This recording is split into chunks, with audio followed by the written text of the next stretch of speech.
welcome you back here to the pit in Bauxite, Arkansas, as your hometown Malvern Leopards get ready to take on the Bauxite Miners captains meeting at midfield here in Bauxite. Jeremiah Cregg, Ben Rock, Jonathan Woodson, number 58, and number 59, Caden Harris. Yeah. Four pretty good football players out there. That's right, captains for the Leopards. We are about 8 minutes and 50 seconds away from game time action. Do we have an isolated player? We do have an isolated player, and on that note. If you were listening to the Glen Rose game, you heard me mention this guy's name about 20 times. We do want to send out our best thoughts and wishes to Tavien Clegg, who had brain surgery today. It does sound like that it went successful, and the doctors are excited with the results of it, and he's in recovery now. But I got to, the privilege to play with Steven back in my playing days, and he's one of the great running backs of Malvern history. The first running back that Coach John Fogelman got to coach in his time here. Right. And we want to wish him well down in Texas as he's recovering, and because of that, we thought it only fitting, returning from injury, to name the isolated player, his son, number 35, Tavien Clegg, starting running back, Ben. Yeah, but again, before we get to Tavien, obviously, just so thankful that the news we've gotten about Steven coming out of surgery is positive, and if you've been listening to this podcast for a long time, in those early 2000s, and then you are well acquainted with the name Tavien Clegg. I mean, we've produced a lot of great running backs out of this program, and he's certainly one of them. And no slouch on his own is Tavien Clegg. I'm going to tell you, very excited to get him back, because our running back room committee has already been pretty good in his place. They've done a wonderful job, but adding Tavien is just a different kind of speed and agility dimension. They all do something different. And Steven is the burner. Steven is the kind of the jukey one, the one that can – the home run. The one that – he's the home run hitter. And what did I say? Did I say something else? Steven, well, Steven, yeah, Tavien's the home run hitter. See, and stuff to do. And just excited to get him back, and I know he's excited. It's kind of been teased. Game time decision. Tavien, God bless him. He thought he's been going to be playing for the last 2 weeks. If I catch him, I'm playing this week. I'm playing this week. Finally, he gets his wish, and we expect to see him out on the football field today. Expect a lot of noise in the background. We are on the visitor side in the new bleachers. Yeah, not the nice new bleachers. Not the new press stuff. We're in the bleachers and surrounded by Malvern Leopard fans, and the toss. The Leopards did win the toss, and they decided they're going to receive the football. I will say we are surrounded by excellent company. Excellent company, and knowledgeable people too. We got beautiful weather. We got a loyal fan base who's going to be loud and proud, providing ambient sound. It's going to be a great experience great tonight crowd here in the pit. As Ron said, the Leopards are receiving to begin the game. We are going to be going from right to left on whatever screen you're choosing to welcome us into your home tonight in on, or you could just be listening, and if so, your radio dial, or whatever it is you may be listening on. There's too many things to list in this day and age. But we are excited to bring you a 7-4A clash of what most people believe to be two of the top 4 teams in the conference. And as Ron made the point earlier, right now, both teams have probably already qualified for the playoffs, and it's all about playing for seeding. Right now, Malvern is undefeated, trying to remain that way. We got tonight, and then we've got homecoming next week against Fountain Lake at home, and then you hit the road in another tough place to play in Nashville, who's probably another one of the top 4, and then finish up with senior night at home against the always daunted Arkadelphia. And that's a tough road to finish for sure. And we talked about this at the first game, before we even got into the conference, that it looked like then that the more we played, the deeper we went into the conference, the stiffer the competition. And by golly, that's the way it exactly worked out. I mean, because Ashdown is not quite Ashdown, but they're a quality football team. Now we've got Bauxite, and still, like you say, we've got Nashville and Arkadelphia in our headlights. And I will say that the prop game for Bauxite is strong. They have a pickaxe, a sledgehammer, and a championship belt. And an actual that came out of the tunnel for them. An actual minor mascot. But we've every win now at this point. The conference gets you 5 in, and so we've won 3. We're in the top 5. I mean, every win now, basically, for all intents and purposes, moves you up the seed line. Yeah. And so that's what you're wanting to do. Every win moves you up one more. It really wants you, and what you want to do, you want to stay away from the. You don't want to go in as a low-speed seed and run into a 1 or a 2 from the north or the southwest or southeast. So it's very important, and it's going to be the next really interesting 4 weeks. And it started before, but it's going to really gain more momentum tonight. Momentum. That's a new one on me there. 2 minutes and 50 seconds away from playing time. I wonder if they're going to actually make that time go off, because both teams are on the field just kind of standing around looking at each other, wondering, when in the world are we going to get this thing started? Well, they're about a minute behind Apple time, if that helps. We're in the pit. Time slows down. Gravity. Yes, it's kind of like that's science. The closer you are to the center of the earth. Yeah. For the audio audience, Ron is looking around for aliens. Yeah. I look for people with tinfoil on their head, but I didn't see anything. So. Oh goodness. It is. This place is. It's. You get that feeling when you walk into it, don't you? The things are just a little bit different. Well, I mean, it's really neat if you've never been here. They got names of graduating seniors all over the campus, including. On the sideline up to the home stands, you see the old names carved into the sidewalk. Just a really tradition-rich place. And not only that, like you said before, Seth, you're right on top of everything. I mean, you can see the coaches and the players blink. Yeah. And it's that way on both sides. The only other place I know you've ever been this close was at Monticello playing the Billies down there. We were years ago when Coach Alpe was down there, and we were this close. But this is the only other place I know where the fans are right on top of the players and the coaches. I have coached football in this stadium, and I have coached soccer in this stadium. That's right. And I can tell you that neither one is ideal for the coaching, especially soccer. They extend the lines even further than the football lines, and you're basically just standing over there with your back pinned to the bleachers. But always battles here in both of those sports. And, it's kind of like Arkansas LSU. A lot of times you might have one of these teams come into this game and be more talented, but they find a way to make it a close game, especially whenever you're on the road here at Bauxite. So it's been what few games we've had with them, the majority of them have been close ball games. You had the infamous iPad gate that one year. Yep. You'll never forget that one. Back with Coach Patton when he was the coach here at Bauxite. Lots of interesting memories here. Quite honestly, too, this is where the horse collar was. For those, if you know, you know. This, and that sideline running around, that sideline road, it all comes back to the flashback to me. So anyway. Oh, horse collar.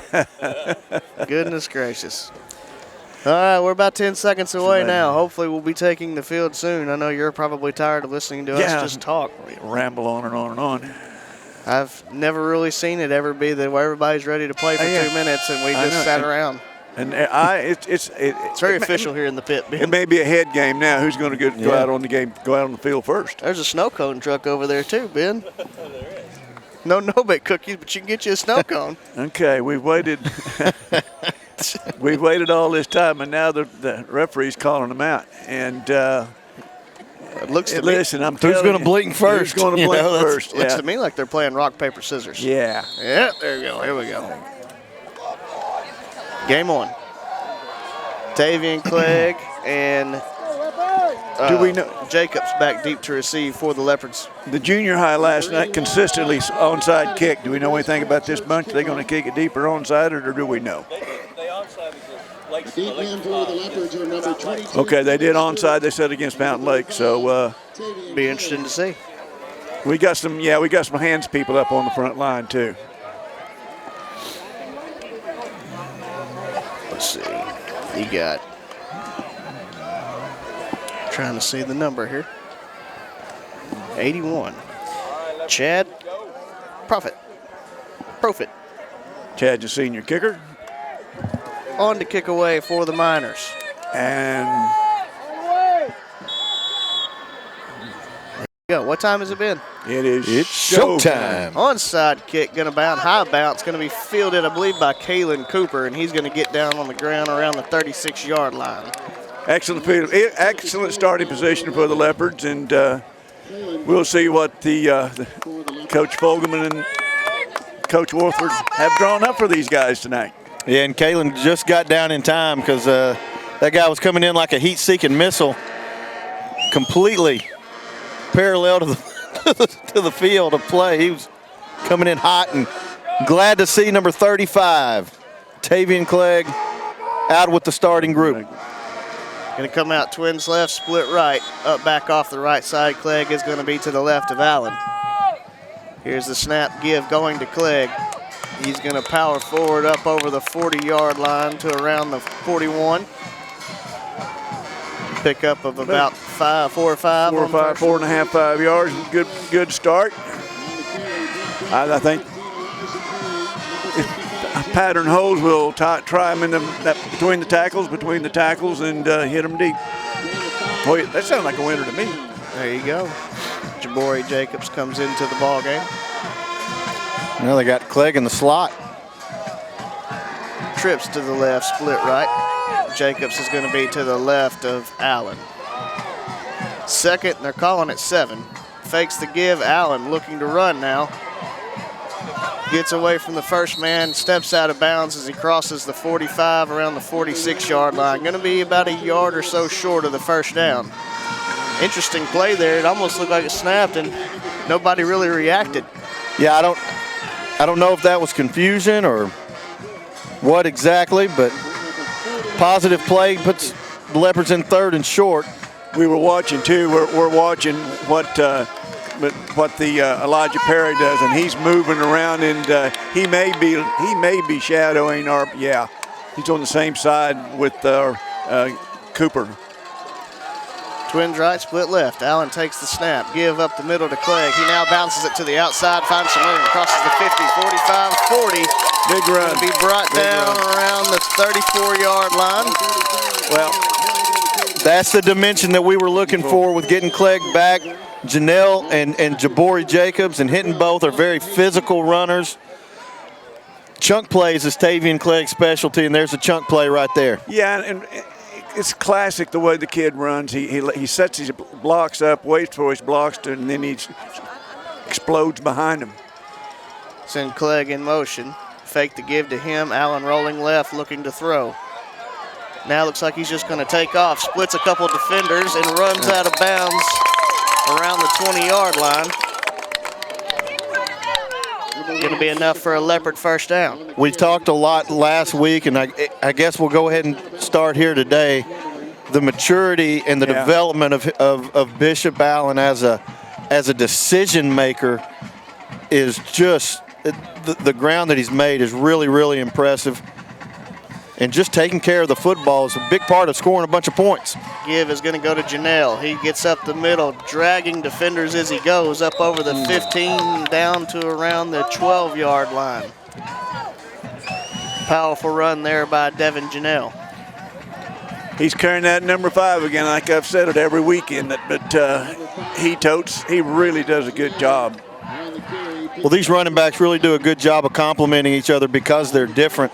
The other thing it does is if you've got 4 guys that are running the football, if you run the football effectively, your running backs are going to stay fresh. Those defensive players, they're out there every play. Here's the snap, give, going to Clegg, up the middle. Going to be dropped around the 6-yard line. Number 35. Going to make it probably around 2nd and 4, somewhere around there. And the benefit of that is, obviously, if you do get into a shooting match like you did with with Fountain Lake, the fresher you are, as they get a little bit more tired, the better chance you have of scoring late. Going to be twins left, split right, up back off the right side. Clegg to the right of Allen. Here's the snap. Give is going to go to Clegg again. He's hit in the backfield, able to power forward. Might have picked up one there. Probably make it around the 3rd and 3. Miners did a really good job of plugging up the hole that Tavien was wanting to go through and be led through. And be 3rd down and goal there. We'll see what we can. It'll be 3rd down. Well, it's if Coach Fogelman's already decided he's going to go for it, it could be a run. But I wouldn't be surprised to see getting Allen out on a sprint pass, try to get him out of the pocket. Got a flag.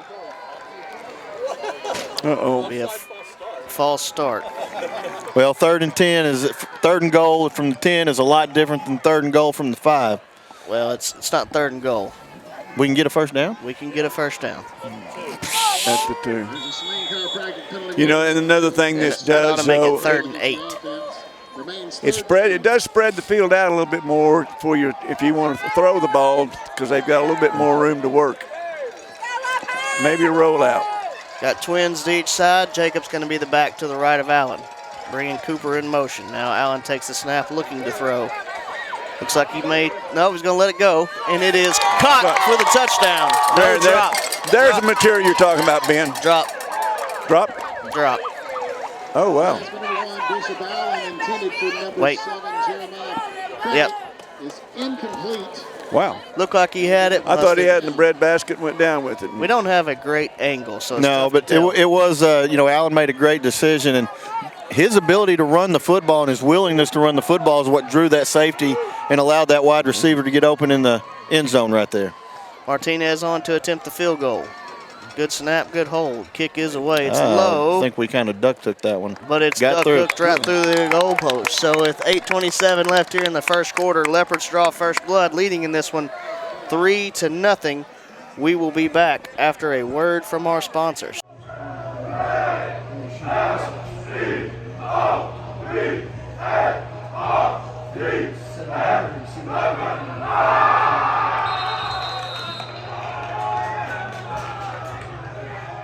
Welcome you back here to the pit in Bauxite, Arkansas. Leopards leading in this one 3-0. 8:27 left here in the first quarter. Field goal good by Oziel Martinez. It was really a really well-executed opening drive. Then we got down there and got the procedure penalty that took us back a little bit, but it's nice to have the 3 points and the kicker to do that. And the Leopards, if they can continue to move the ball like they did on that first series, we should be in pretty good shape. We got to stop this bunch now. We've talked about the fact that Oziel Martinez is out there every day after he lifts kicking. He's been blessed enough to receive a few offers to come and participate in different camps to be able to kick and possibly get some looks. And this kid, he really works hard to try to make that happen, and we're all really hoping that it does for him. We are thankful to have a field goal kicker. Yes, we are. As Oziel gets it teed up for the Leopards. Looks like number 7, Caden Metzinger, back deep to receive for the Miners.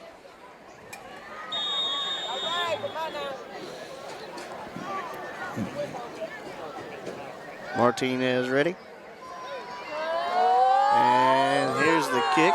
Going to be low, driving, fielded around. Well, actually going to be dropped around the 7, then picked up. He's going to get up. There's a block in the back all day. No call. And over the 25, dropped around the 26, 27-yard line. Wow, they're going to give him the 29. Every now and then, and when they drop a punt or a kickoff like that, it throws the opposing team off just enough that sometimes they can hit a hole. And there was a hole there that opened up that I didn't see. But anyway, here we go. Miners begin their first offensive drive of the night. They're going to come out with twins right, split left. up back off the right side as well. Perry, your quarterback, sends the back out in motion. Now going to motion him across. Perry takes the snap. He's looking to run himself, following the blockers, and he is going to be drugged down as he crosses the 30 to the 31. Brandon Jackson. We'll be back in just a little bit. Welcome to Larry's. Hey guys, my name is Garrett, and I've been coming to Larry's Pizza here in Malvern ever since it opened. My favorite is baked potato, chicken honey mustard. I love it. Come on down to Larry's. It's so good you don't even know. Larry's Pizza has buffet Tuesday and Friday nights starting at 5 p.m. Call us here at Larry's Pizza for all your specialty and game day pizza needs. We want the Malvern Leopards to have a successful football season. Go Leopards! Welcome you back here to the pit.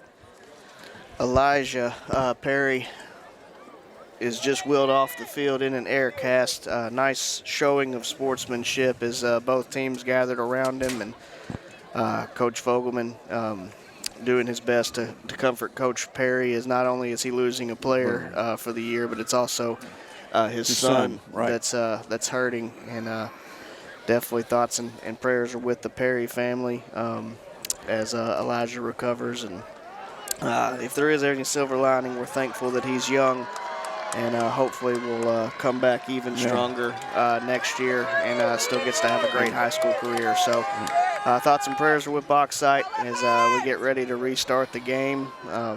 Quick reminder that it is just a game, and there are a lot more things important, and pray that the rest of the night will have no injuries and be clean and just have a good clean night of football. We resume second and 8 for the Miners at their 31-yard line. It'll be interesting. These teams here, kids, they're resilient. They will adjust, but we'll just, it's not going to be instantaneous. No, it does look like Marcus Wimberly is going to take over at quarterback position. One of the main guys up there talking to his quarterback, and know he's going to play hard for him. Going to be a trips formation to the right, split out to the left, back is to the left of Wimberly. Wimberly takes the snap, give is to the back off the right side. He's going to be driven out of bounds around the 35-yard line. Nice hit there by Louis Jaime. Really good open field tackle. You got to wonder with the quarterback change. We've talked about Marcus Wimberly's speed. Bauxite would throw it around a little bit. Now you wonder if the quarterback run is going to be a little bit more prevalent in what they do. Got trips left, twins right, Wimberly alone in the backfield. Got about a 3rd and 4. Now going to bring a man in motion. Give is to him, jet sweep action. He's going to get up over the 40 with some room. 50, 40, able to break a tackle and going to be dropped around the 22-yard line, 24-yard line. Nice run there for the Miners. And the coaches are going to go back, look at that film, and wonder how there wasn't a hold called against David Hutchins. He was just drugged down 2 hands, and he was right at the ball carrier. So that's one that would have been consequential. 1st and 10 for the Miners from the 24-yard line. Trips to the right, split left. Wimberly takes the snap, fakes the give. He's going to keep it himself off the left side. He has some room. Able to make a man miss to the outside. He will score. Touchdown, Bauxite. The speed of Marcus Wimberly was not undersold. He's fast. We got another Miner on the field. Yeah, this one looking like a lineman. Dawson Finley. That's another $25. That was like you say, and people watching it. We had talked earlier about Marcus Wimberly and his speed. It's somewhere in the 4.3, 4.4, and he was showing us every bit of it, going across the field and just outrunning our defensive players. Yep. Nice play by Wimberly. Yeah, that's one thing that is a dimension now I think that Bauxite probably has that they didn't have before. With him taking the direct snap back there, he's going to have a little bit more room to operate. And but they did run a good jet sweep off of it too. I believe there was an unsportsmanlike called against the Leopards at the end of the play too. So that'll be something to look at the on the kickoff. Didn't see anything there, but okay. Good snap, good kick. Good. It is good. So 7:04 left here in the first quarter. The Miners lead the Leopards 7-3. We'll be back after this. At MNB, we know that every customer is different. That's why we provide one-on-one guidance from our lending professionals. Our dedicated team understands the importance of taking that next step, and we offer our customers superior financial products and services. Put the strength and stability of MNB to work for you, with loan structures tailored to help you make sound financial decisions. Come see what banking with a real community bank feels like. Visit us online at mnbbank.com. Welcome you back here to the pit. Bauxite, Arkansas Miners score on their first possession to lead the Leopards 7-3 with 7:04 left here in the first quarter. As Ben mentioned, there was a penalty flag. It'll be interesting now. Oh, it's assessed against Bauxite. Oh, okay. He definitely pointed to us. Maybe just being at the pit, he's accustomed to pointing to the other team. You know, and this brings into the situation too. Are they going to try and just take a joke? Are they going to try an onside kick this deep down in their own territory? It's a reputation. I didn't say it was real. And then I said maybe. No comment. Because they'll be kicking. Tavien Clegg and Jacobs back deep to receive for the Leopards. Steven again. Tavien. Maybe Steven should have been the isolated player. Yeah, I got Steven. I got Steven on my mind. Thinking a lot about my friend. Nonetheless, with the penalty, the Miners will be kicking off from their own 25, and Leopards should come out with really good field position after the unsportsmanlike conduct against the Miners on the, I guess that was on the PAT. It was after the touchdown. After the touchdown. Oh, okay. Chad Profit or Profit, not really sure which way you pronounce it. On to kick it away for the Miners. This is some of the longest time periods between kicking and getting the game started. This we're still at the 7:04 mark of the first quarter set. Might be a late night. Yeah. Wasn't onside for the first kick. We'll see if they choose to do that or to kick away. They're getting signals from the special teams coach. And it's going to be a sky kick. Fielded by Aiden Delamar around the 48-yard line. He's going to break a few tackles. Still dragging a man. That was one of those hip drop tackles. Thankfully, Delamar avoids the injury there. He gets all the way up to the 35-yard line. Leopards get great starting field position. Now, I believe those are still legal in high school, but they are not legal at the NFL for sure. I'm not sure about the college rule. I think they're still legal in college, too. And to be fair to that young man, he didn't start that way. He just was getting drug around by Delamar, was trying to find any way to get him down. Leopards come to the line with a receiver split to each side. Allen going to take the snap give, is going to go to Jacobs around the outside, now cuts it up. Finds some room as he lowers the shoulder and gets all the way down to around the 20-yard line. Should be enough for a Leopard first down. That was a set in the backfield we haven't seen, or I haven't seen it before. The old three backs? The old three backs. It looked like a modified eye, what they call a pistol now. Is that what that is? Pistol is where the back is behind the quarterback, in the shotgun-like formation. Twins to the right, split left, up back off the left side, Clegg to the left of Allen. Here's the snap. We got a movement, and it's going to be a illegal procedure. Yeah, this kind of stuff's going to drive the coach crazy because you have to know that Bauxite is going to be explosive on offense. You've got to make the most of your opportunities. You can't continue to just keep getting close and having good drives, you're going to have to put the football in the end zone.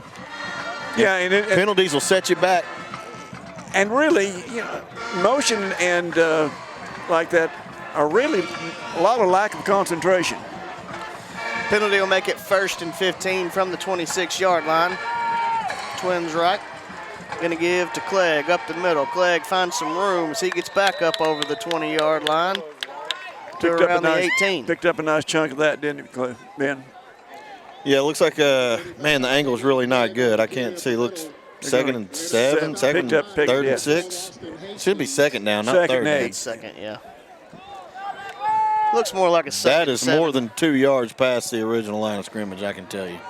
That is not 8 yards. Anyway, give to Clegg. He's going to cut it back up and going to be dropped pretty quickly. What looked like a nice hole closed down as he's going to be dropped around the 16-yard line. Going to bring up a 3rd down and 5. I think they're playing psychological warfare on the scoreboard because that's not 7 yards. Psychological warfare. Twins right, split left. You have to almost feel like the Leopards are in 4-down territory here, and I feel like they're not what they want to be. No, they're not, and we got a head coach that's going to figure out what was wrong. Malvern going to take their first time out of the night. 5:11 left here in the first quarter. Leopards trailing 7-3. We'll be back after this. Hi, this is State Representative Rick McClure. Over the years, it's been a joy to cheer on the Leopards with their winning traditions. It's also good to know that our students are in the great hands of a committed, hard-working staff of Malvern School District. We wish the best for all of our Leopard sports and all the activities this school year. God bless. Welcome you back to the pit. Leopards come out of the timeout facing a Could call it 3rd and 5 now, yeah, Seth. what the board says is 3rd and 5. Could be. Twins right, split left, back to each side. Allen takes the snap, fakes the give, looking to throw. He's going to be flush from the pocket. Trying to get upfield. He's going to be dropped around the 16. That's going to bring up 4th down. 4th and looks like a long 3. Well, I think that was the original line of scrimmage, Ron, so you do your best to figure out how far away it is. Well, now they're going to say 4. Okay, now back in that, Oh, going to have her Jaime dot in the eye. Give is going to go to Clegg as he bounces it to the outside. Running out of room, he's going to be dropped. Wow. Leopards are going to be stopped on downs. Back-to-back drives look promising. Stopped by a penalty, a false start. Back to Leopards up and unable to overcome either one of them. That play didn't look like everybody was on the same page from the time they snapped the ball. Well, it was a nice play by the Bauxite defense. Yes, the Bauxite Miners really aggressive on defense on that series. They will take over 1st and 10 from the 20. Got Twins to each side. Back is going to line up to the left of Wimberly. Wimberly takes the snap. He's looking to run off the left, does a spin move, and he's going to be dropped in the backfield. Hutchins, Rock, Kyler Wright, pick a guy. They were in on that tackle. Yeah, and it's going to be imperative, Ben, for him to know what number 15 is, where he is, and what he's doing. Well, and the defensive front for the Leopards has been a real strength for this team all year long. They had a rough first drive, but hopefully, and it looked like if that plays any indication, maybe they figured some stuff out, made some quick adjustments, and that defensive line needs to dominate like they have throughout the year. Yeah, free up the linebackers. Make it 2nd and 11. Give, going to go to the back, running off the right side. Jaime.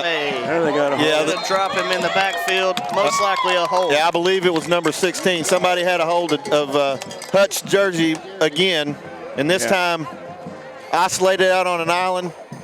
Too easy to see. They had to call it.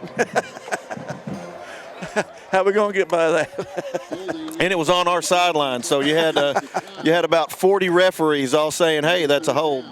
Tackle was made by number 3, Louis Jamie. Louis Jamie. Luckily, one of the referees with a real flag agreed. somebody with authority. I don't. Well, what So happened? it looks like the Leopards are going to decline the penalty as it will be Okay. 3rd and 11. 3rd and 11, yeah. For the Miners, as opposed to 2nd and 21. Going to be a trips left, Twins right look for Wimberley. Now going to bring a man in motion from right to left. Pitch pass to him as he's trying to run off the left side. He's going to find a little bit of room as he's drugged down around the 27, 28-yard line. He's going to be about 3 short. He had to get to the 30. Once again, though, the Miners had some success going to their left, our right on a sweep. Will be about a 4th and a 3, short 3, long 2, however you want to look at it. Decision time for the Miners. Looks to me like they're going for it. Well, and you got to make sure that you want to be aggressive on that defensive line, but you don't want to jump off sides. This could be a hard count. Let's see. Yeah. They started off with a hard count. Hard count. Yep, that's what it was. They tried to draw him off sides. Really good discipline by that Leopard defensive line. Bauxite will use its first timeout of the first half. 2:42 left here in the first quarter. Bauxite leads 7-3. We'll be back after this. Hi there, my name is Miss Miller. Here at Malvern High School, we take pride in what we do. Whether you want to take part in JROTC, football, cheerleading, band, beta, graphics, or even golf, our Leopard pride runs deep. Welcome you back here to the pit. Bauxite coming out of its first time out of the half. 2:42 left here in the first quarter, leading in this one 7-3, facing a 4th and we'll call it 2. We still don't know what the Miners are going to do. I mean, they're huddling up. It looks like an offensive formation.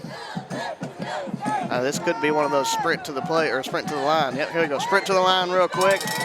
Wouldn't be surprised to see another hard count. Nope, they're going to let Wimberley run it. He got it. And he's going to be close. Depends on, they're going to give him up to the 32, it looks like. 32, he picked it up by 2. That's another Bauxite Miners. Deceptive angle. Will be a first down for the Miners.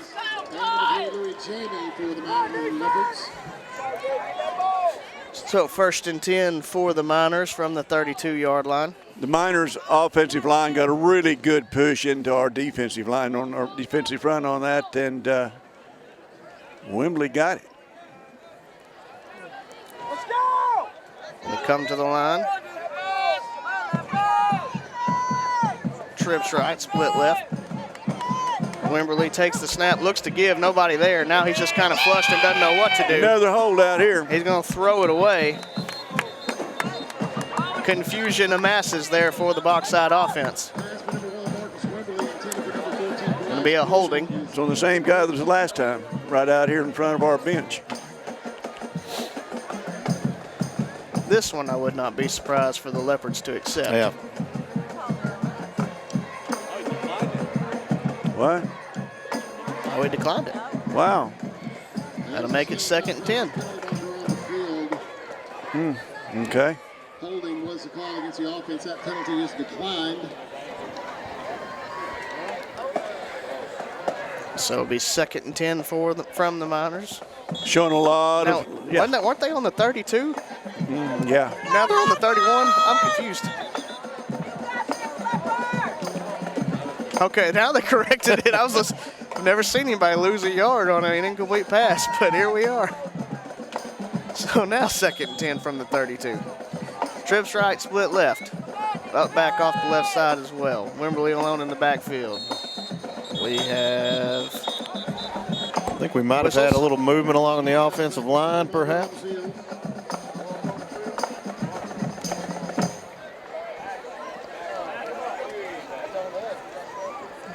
I'll wait the call. If that was illegal procedure, that. No, I don't know. Okay. Why was the play stopped? There was a challenge flag thrown. No, I'm just kidding. There was a clipboard. What in the world?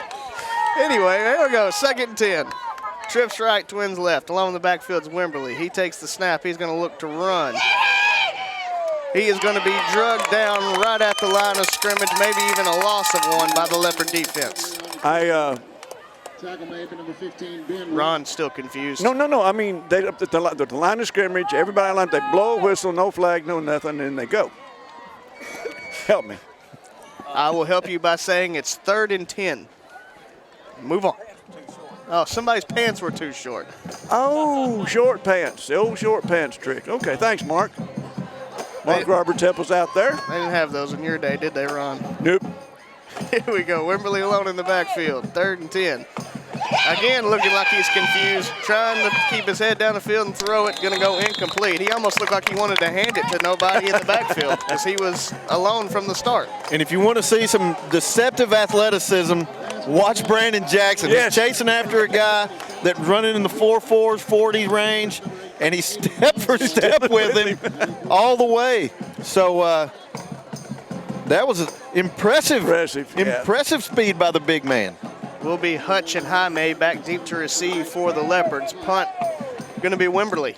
He's Mr. Everything today. Yeah. Good snap.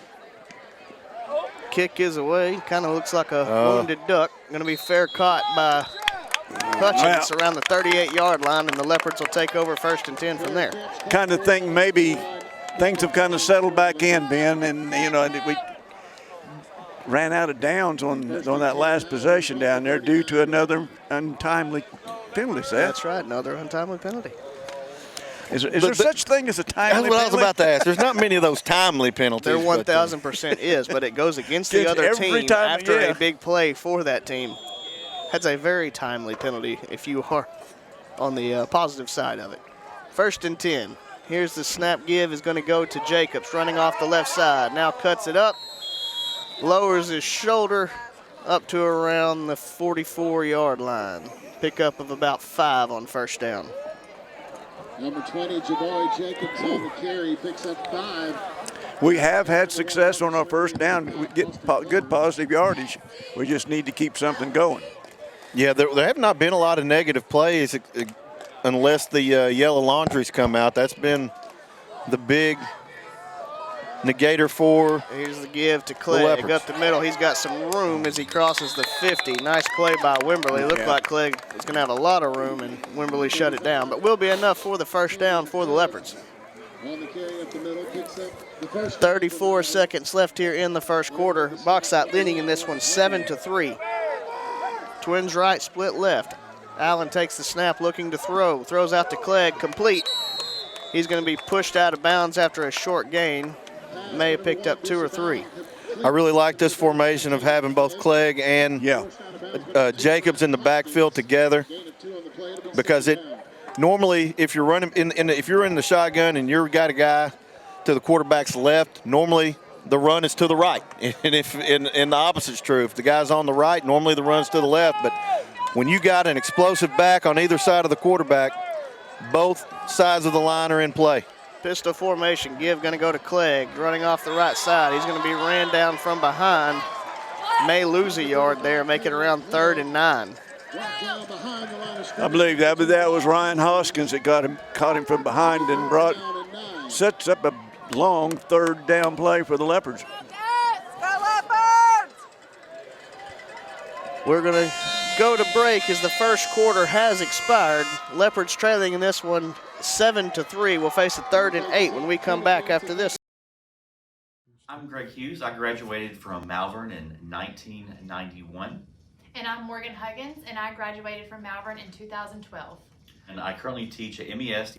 And 20 years ago, one of my students was Miss Morgan Huggins. I was his student when I was in 5th grade, and now I teach at Malvern High School, and I teach 9th through 12th math. And actually, a few years ago, I taught his son can say, once a leopard, always a leopard. Welcome you back here to the pit. Bauxite leading in this one 7-3. Start of the 2nd quarter.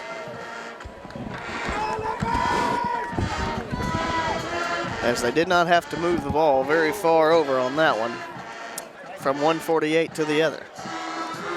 3rd and 8 for the Leopards. Going to come out with trips right, split left. Clegg to the right of Allen. Allen takes the snap, looking to throw. Looking for Jaime. It's going to sail over his head, out of bounds. He had him, just overshot him. Looks like Leopards are going to elect to punt the ball away.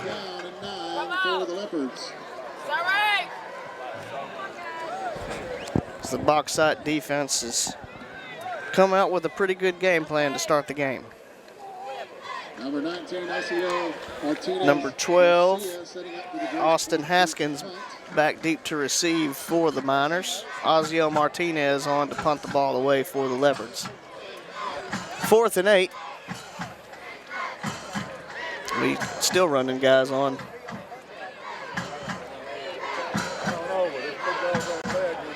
All right, here we go. Snap, kick away. Good punt. Good punt. Going to be fielded around the 6-yard line. He's going to wish he did not catch that. Oh, wow. He actually did a lot better than I thought he would. He was met by a white curtain and was able to get some positive yardage, split a few guys. Gets up to around the 11-yard line.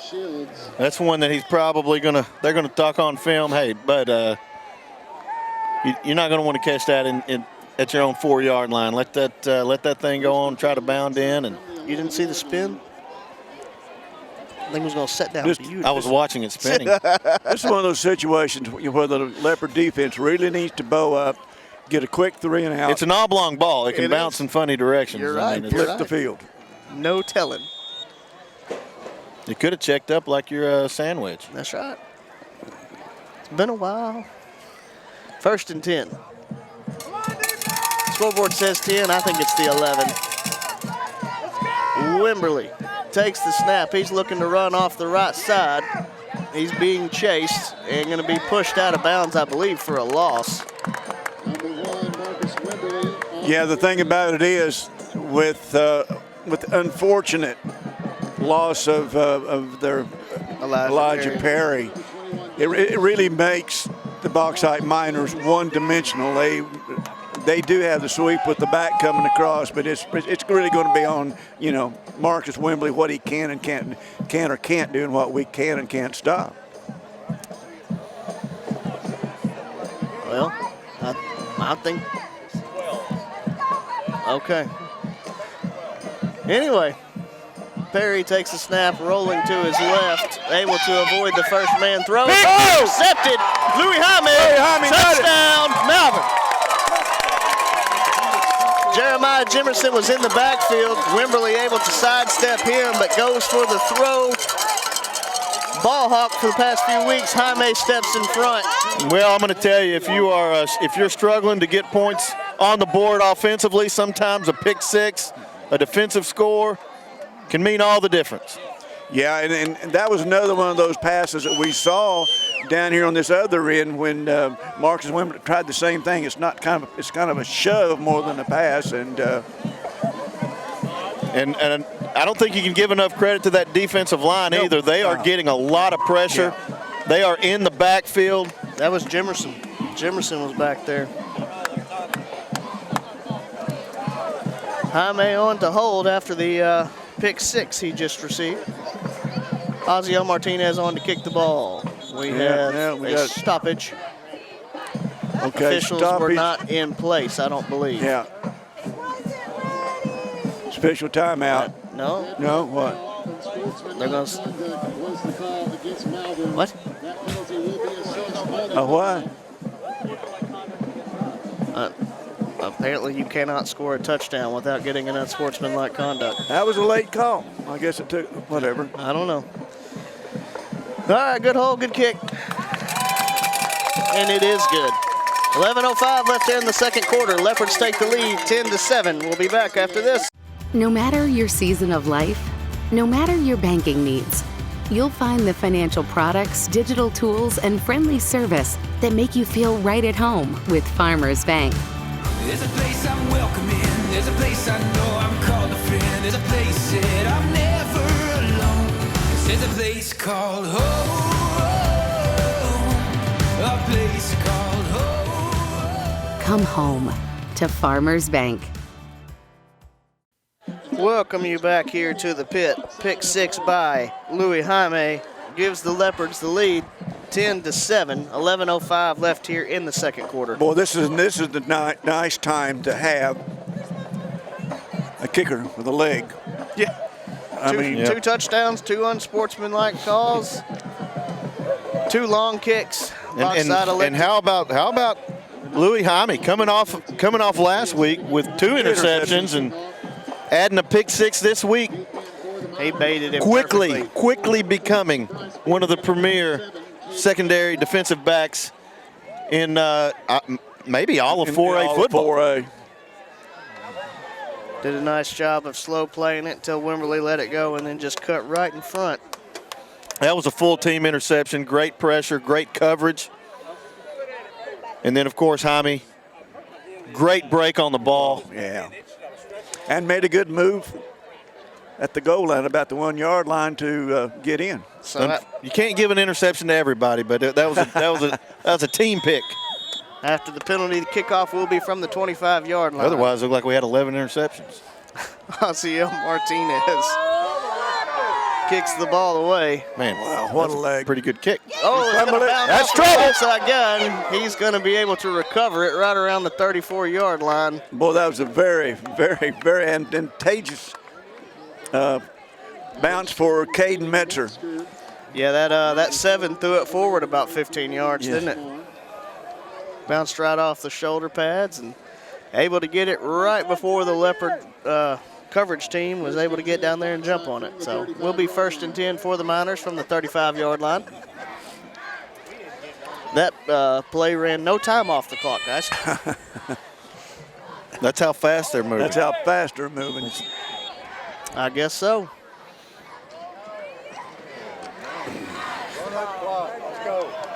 All right, here we go. Twins to each side. Back going to be to the left of Wimberley.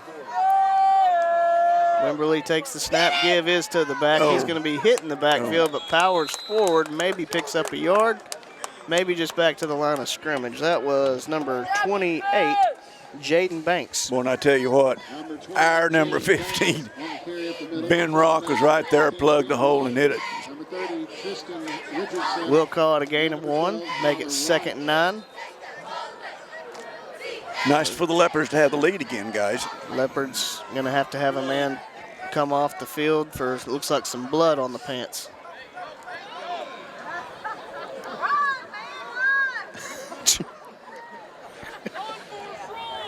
Oh, all right.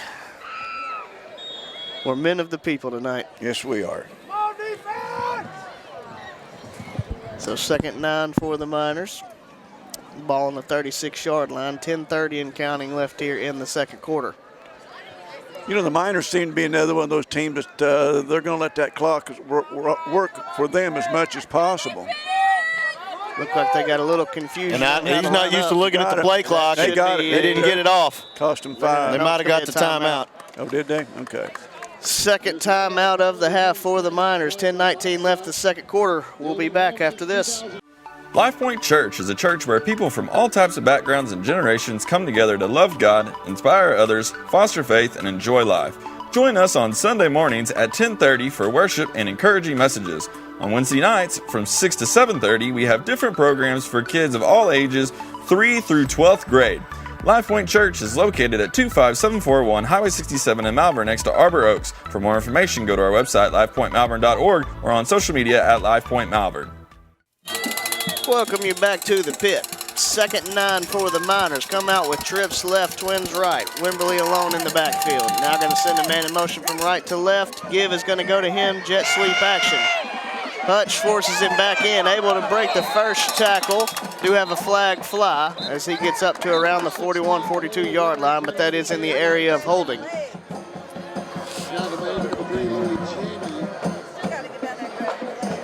Looked like he had a pretty good hold on Hutch again. Yeah. Hutch has got that sign on his back. Hold me. Well, he's very physical in the way that he attacks blockers and gets right up in them. He crashes them.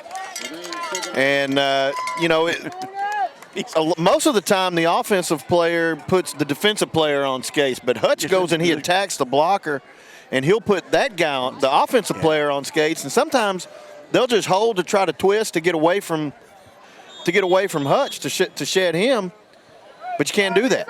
All right. Brings up 2nd and 15.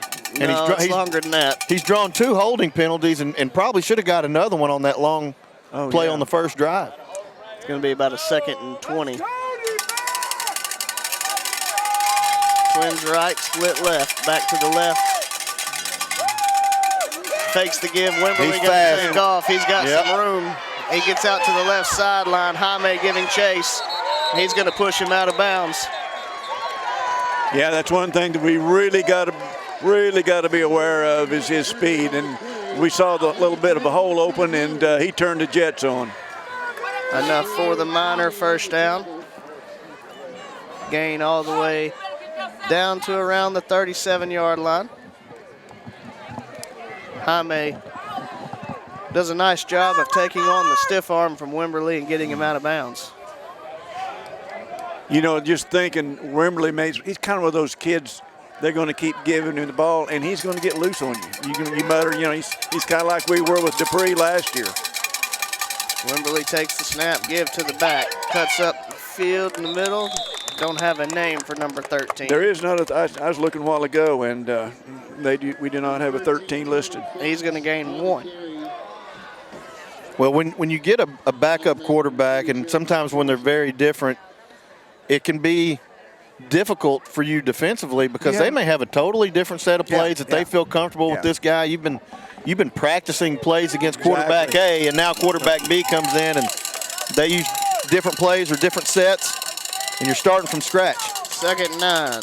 Wimberly takes the snap, fakes the give. He's going to keep it himself. This time going to be dropped right around the line of scrimmage.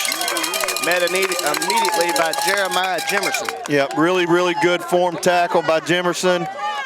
And then, of course, great pursuit and group tackling by the Leopards, which you better with Wimberly because he is explosive.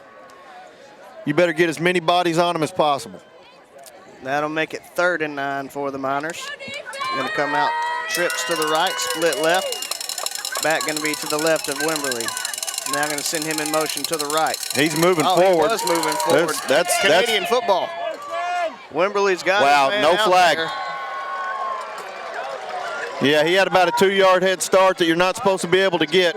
Wow. Cole Witherington. Definitely moving towards the line of scrimmage at the snap.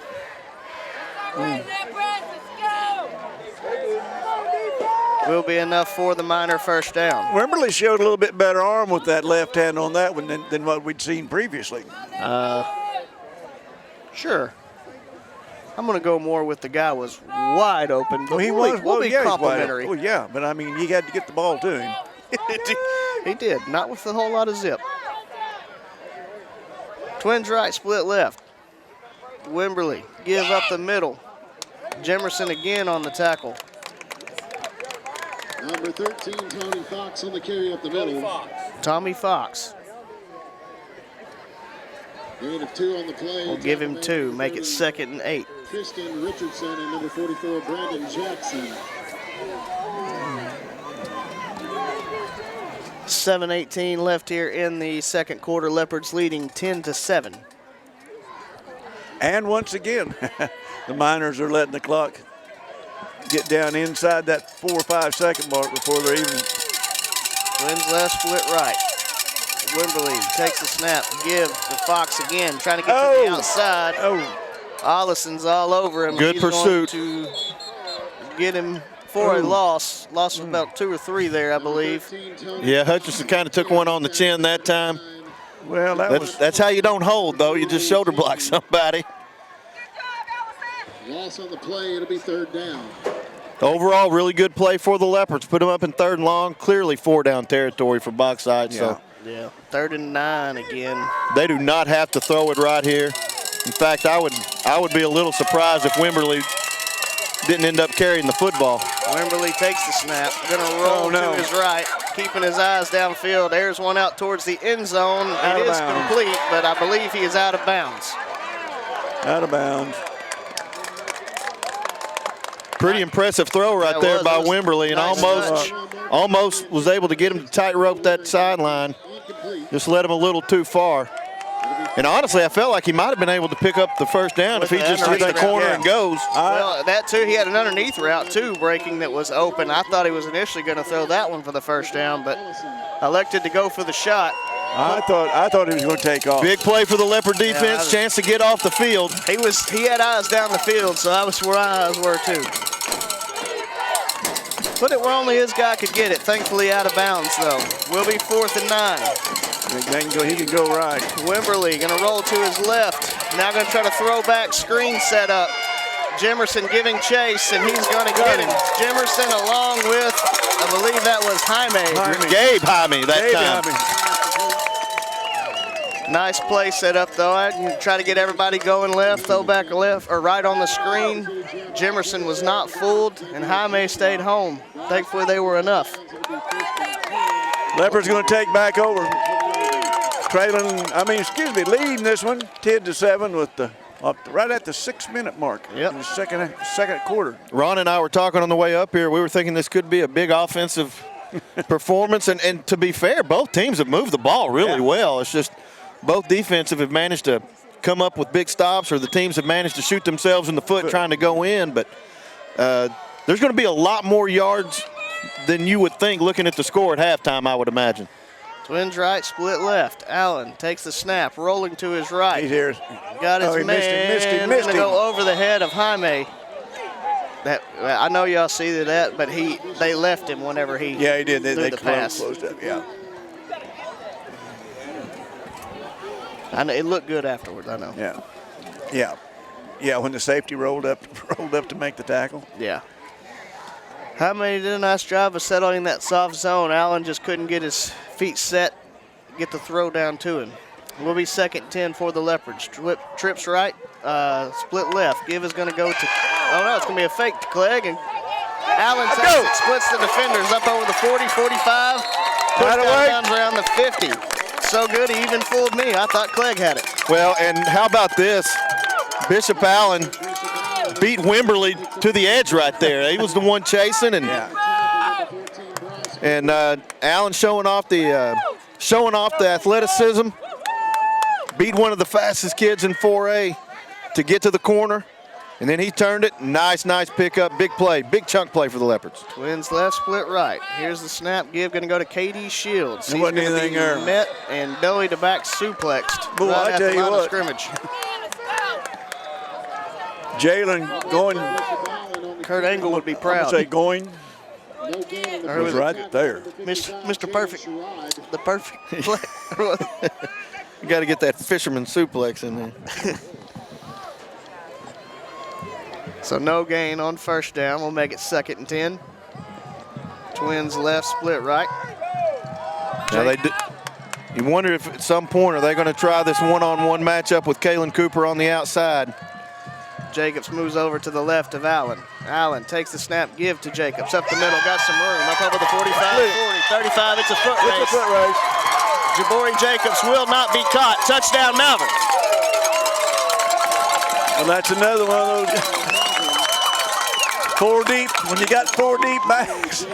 Yeah, and I mean they're really 5 deep. I mean we're seeing KD Shields carrying the football right now. This is, I think, we've seen some great running back duos, but top 1 through 4 or 5, this is as deep as I've seen the Leopards ever, maybe, at the running back position. Ozio Martinez on to kick. Louis Jaime to hold.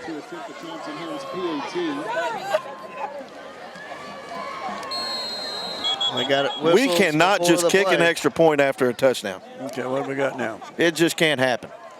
Man, they went almost a chop block there, one of our linemen.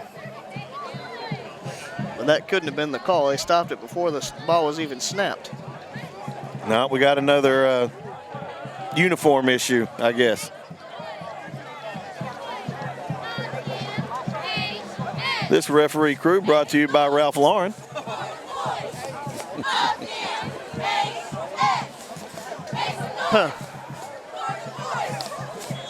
I don't know, but anyway, Newbern come out. A little polo action.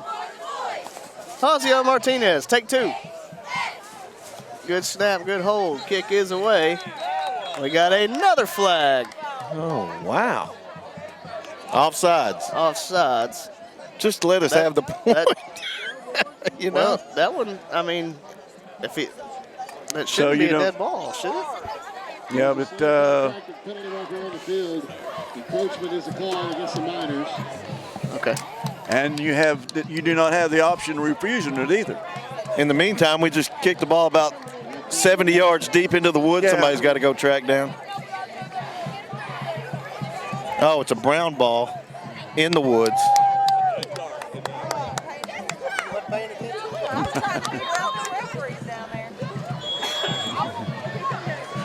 Take 3.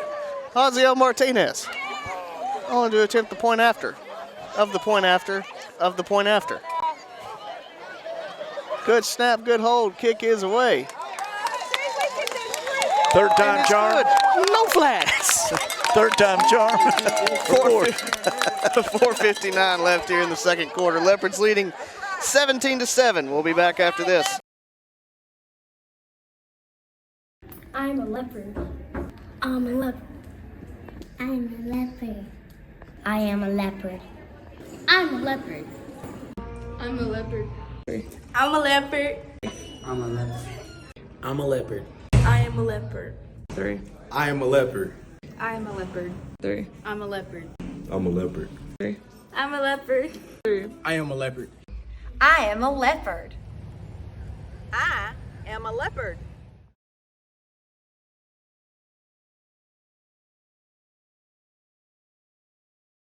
Welcome you to the pit. That's when I had to go up on the roof. Yeah, I got to go up on the roof. Well, Leopards leading in this one after the Jabari Jacobs touchdown run, 17-7.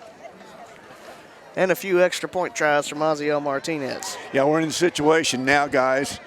If the Leopards can go ahead and get a quick 3 and out here and get a hold of this ball game and get control of it.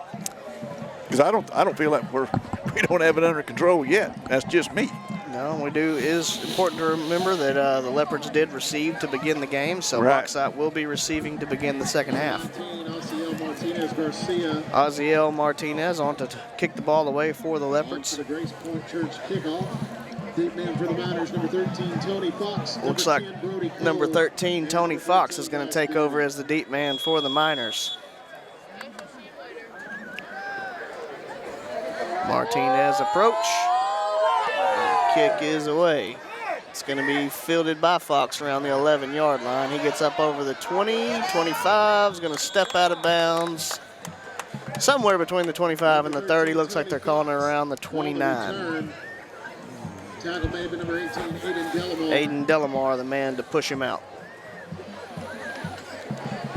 Delamar had a few special field tackles last week as well. Absolutely. He did. And he got a call in the coach's show for it too, from the head coach. This is a very important drive because, you know, Seth, as you mentioned, Bauxite gets the ball back to start the second half, and so preventing a score here before we run out, just under 5 minutes remaining in the half is very important. Twins to each side, back to the right of Wimberly. Wimberly takes the snap. Initially looks like he's going to throw, then rolls out, keeps his eyes downfield, throws it at the feet of his back, looking for Banks there. Yeah, and I mean, Jeremiah Jimerson did an amazing job right there of going with that wide receiver just long enough and then attacking the quarterback. You know, something else, Ben, we're making Bauxite do what they don't want to do. I mean, they're not a passing team with him, and we've stopped the run with Wimberly, so we're forcing them to do some things that they're not real comfortable doing. Doesn't look like. Going to make it 2nd and 10 for the Miners from the, well, somehow they're on the 30 now. I'm a little confused. Well, I think we called it, there was something we didn't like. I think that was Coach Brumfield calling that timeout. There was something he didn't like on the field. Malvern does use their second timeout of the half. 4:50 left here in the second quarter. Leopards leading 17-7. We'll be back after this.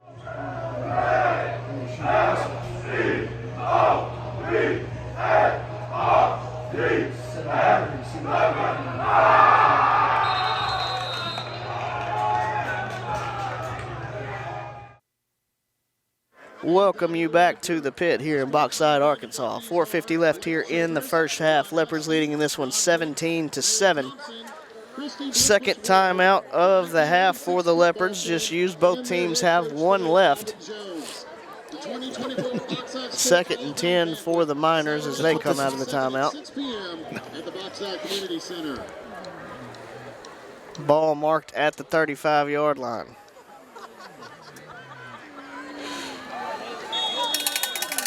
They're going to come to the line. Twins left, split right, pistol formation with Banks behind Wimberly.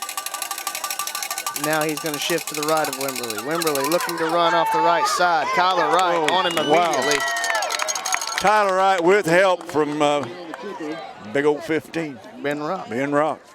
I got to say, 12 and 15, pretty deadly combination. You really have to love the way that defensive line and those linebackers, and sometimes even, we've seen safeties and corners coming to apply pressure, but the way that they've responded after that first drive has been really impressive.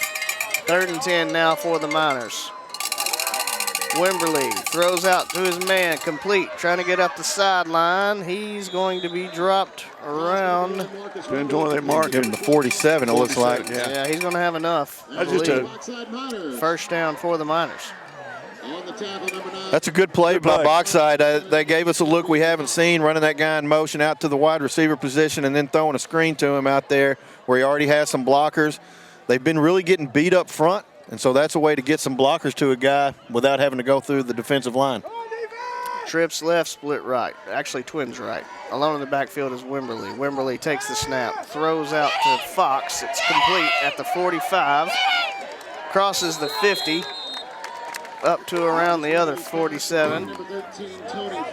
And another screen pass, and you wonder if this is an extension of the running game. They're not being able to run the football effectively between the tackles, so use this screen game and allow the wide receivers, and in some cases backs in motion, to get the ball behind some other wide receivers, and now we're just blocking small guys on small guys instead of trying to get the big guys to block the other bigger guys.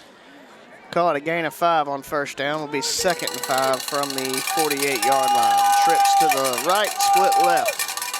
Wimberly looking to throw, now going to run. Gets upfield near the 45-yard line. They're going to call him just short. Ben Rock on that stop. What a spot. Yeah, I thought it was about a yard further than it should have been, but I had him down right at the, anyway, and I'm right here on the line. Will be 3rd and 1. Ball on the 44-yard line. Wimberly takes the snap, looking to run immediately. He's got the first down. Power forward before being driven back. Gonna have enough for the first down as he gets up to the 41-yard line. And that's another Bauxite Miners.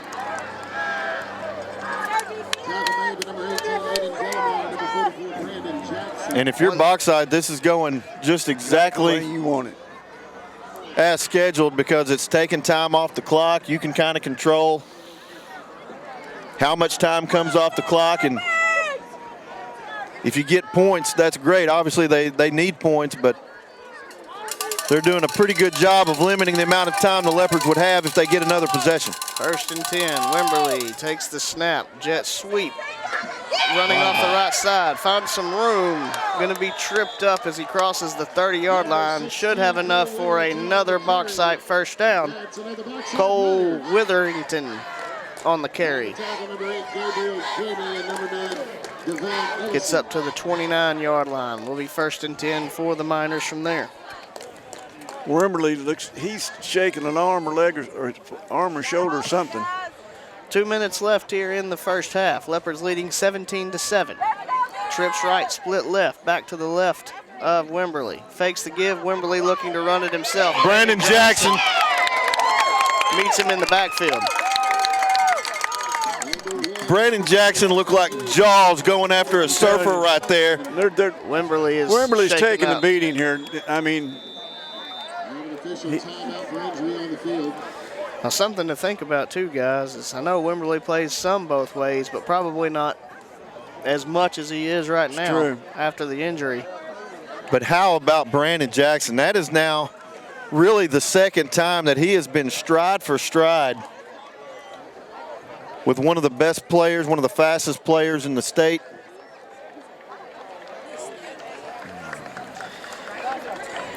We got viewers all the way in Branson, Missouri listening, my in-laws. And Alabama, too. Hey, Look at us. we got some, I know some in Houston, Texas. 1:41 left in the first half. Leopards leading 17-7. Bauxite going to be facing a 2nd and 12. And we got about, I would say, about 60 or 70 right here in Bauxite that are listening to us. New quarterback. I see what you did there. Going to be number 10, Brody Cole. If you're just tuning in, Elijah Perry injured earlier in the game. Now Wimberly out. Cole takes the snap, looking to run. He's going to be met around the line of scrimmage by Brandon Jackson. Let's see if the Leopards call timeout. They've got a. We got one left. Well, maybe not, because Wimberly's coming back in. It would have been different, I think, if you're down to your third string quarterback. You may call a timeout right there and force him to make a play. But with Wimberly, 14 yards is definitely not out of the equation. Well, not only that, and there's no hurry to run it off either. I'm not sure they're not going to run it down and take that last time out. They may. Yeah, I think you're right. Clock ticks under 1 minute. They do use the timeout. 56 seconds left here in the second quarter. Leopards leading 17-7. We'll be back after this. Welcome to Larry's. Hey guys, my name is Garrett. I've been coming to Larry's Pizza here in Malvern ever since it opened. My favorite is baked potato, chicken honey mustard. I love it. Come on down to Larry's. It's so good you don't even know. Larry's Pizza has buffet Tuesday and Friday nights starting at 5 p.m. Call us here at Larry's Pizza for all your specialty and game day pizza needs. We want the Malvern Leopards to have a successful football season. Go Leopards! Welcome you back here to the pit. 56 seconds left here in the second quarter. Leopards leading 17-7.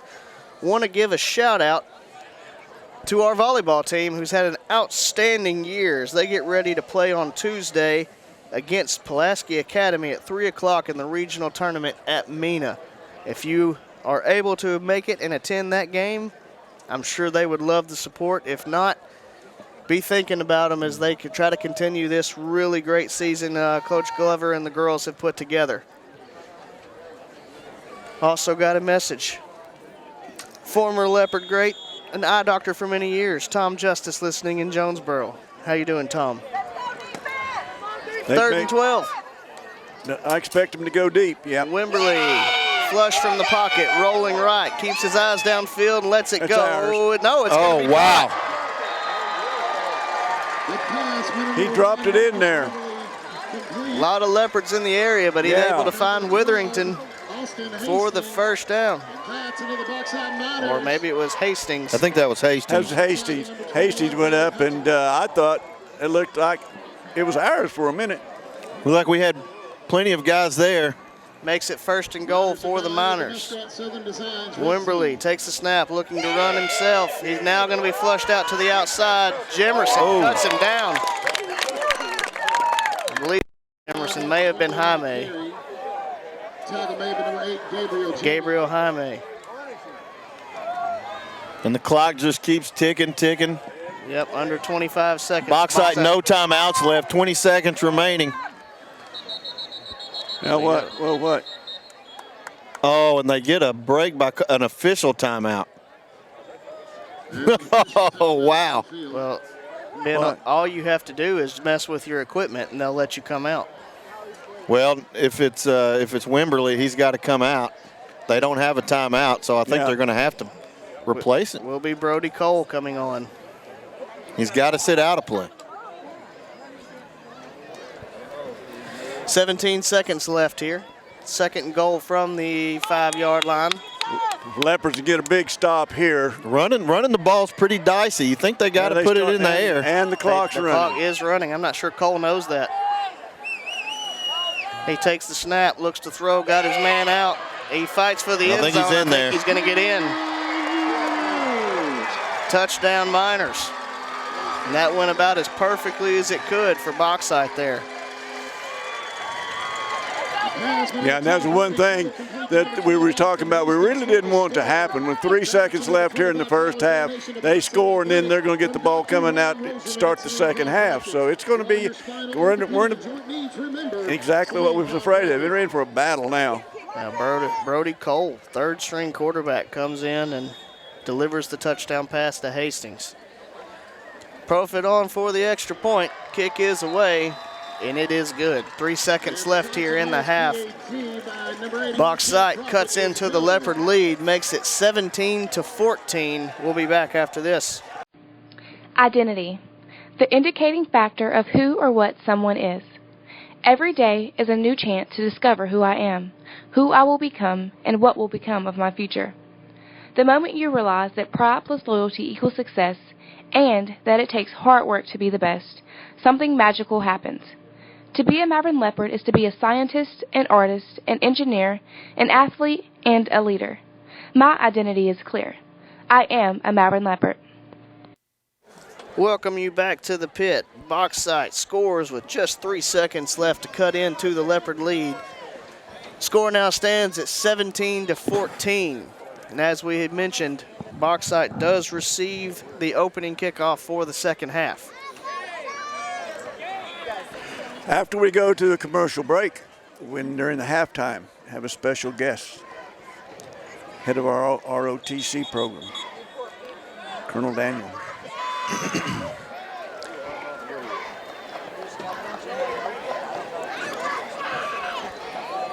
This will be interesting to see what the Leopards do. I mean, if you can fair catch it, and they do one of the short kicks, you get the ball at the, your own 45. You take a shot. Take a shot, maybe. Kalen Cooper. Or maybe throw some sort of a little screen, and maybe you get somebody out in space. Or you may just try to run the thing back. We'll see. Well, I got a feeling that it will probably be a sky kick. Maybe even an onside, but the last time they kicked off the clock, it was so fast that the clock didn't. That's right. I bet it runs this time. I bet it runs this time too. What do you want about? We shall see. Profit on to kick off for the Miners. Going to be squibbed. Jaime going to try to take it back. He is going to be corralled around the 41-yard line, and that will do it for the first half. Leopards are going to go into the half leading 17-14. As Ron mentioned, we will be back after a few messages from our sponsors.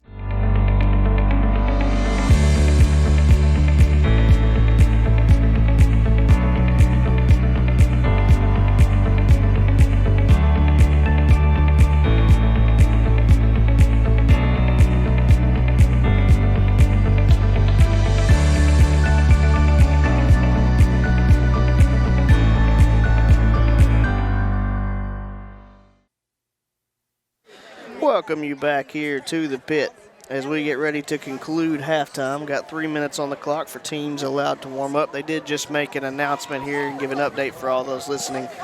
Elijah Perry is currently at Children's Hospital. They were able to realign his ankle, and he is in stable condition and doing well. So happy to report that the young man is doing well, and continue to have all of our thoughts and prayers with him. Yeah, that really is good news. If they had him in, like we say, they had air casts as they took him out, and he was alert.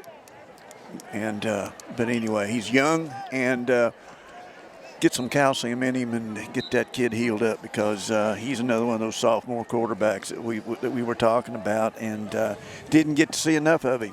And it's one of those sobering moments. We talk about where we are in the standings, and we talk about who needs to win, and we get later in the year, we may start talking about tiebreaker points and stuff like that. But at the end of the day, these are teenage kids playing it is a violent sport. It's a physical sport, and you really do. You gotta pray for safety every time, and just if you come out of a ball game healthy, you've won in that sense. And so, just to put put life in perspective in a lot of ways. Those kind of moments can kind of snap things into focus for you. Yeah, get you back in line, kind of like you say, draws you back into what is important and what isn't, and it is a violent sport, and we get some kids injured, and it's unfortunate, but golly, the medical field with the injuries and everything, Ben, it's advanced so much, because when the young man went down within seconds, within less than a minute, he was surrounded by a medical crew with not an EMT, they were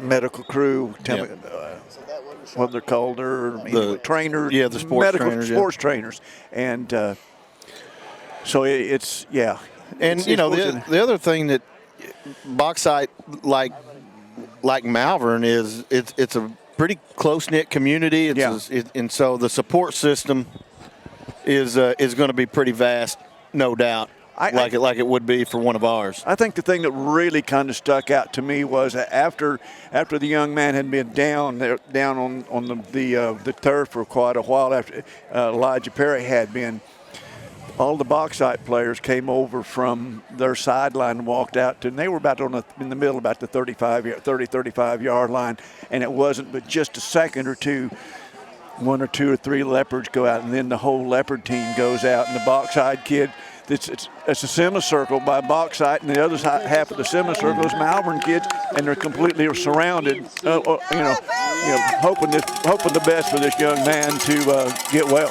Absolutely.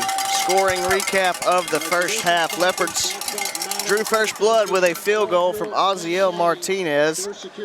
Then we had the horrible injury that we were just referring to, and then Wimberly comes in at quarterback and knocks off a long run for a touchdown for Bauxite to pull ahead 7-3. Malvern answered with a pick six from Louis Jaime to go up 10-7, and then a little later on, Jabari Jacobs takes the handoff about 52 yards into the end zone for the Leopards to take the 17-7 lead. And then 3 seconds before halftime, believe it or not, third-string quarterback, because Wimberly had to come out for a play, comes out onto the field, delivers a touchdown pass. That was Brody Cole complete to Austin Hastings to make it where we stand right now, 17-14.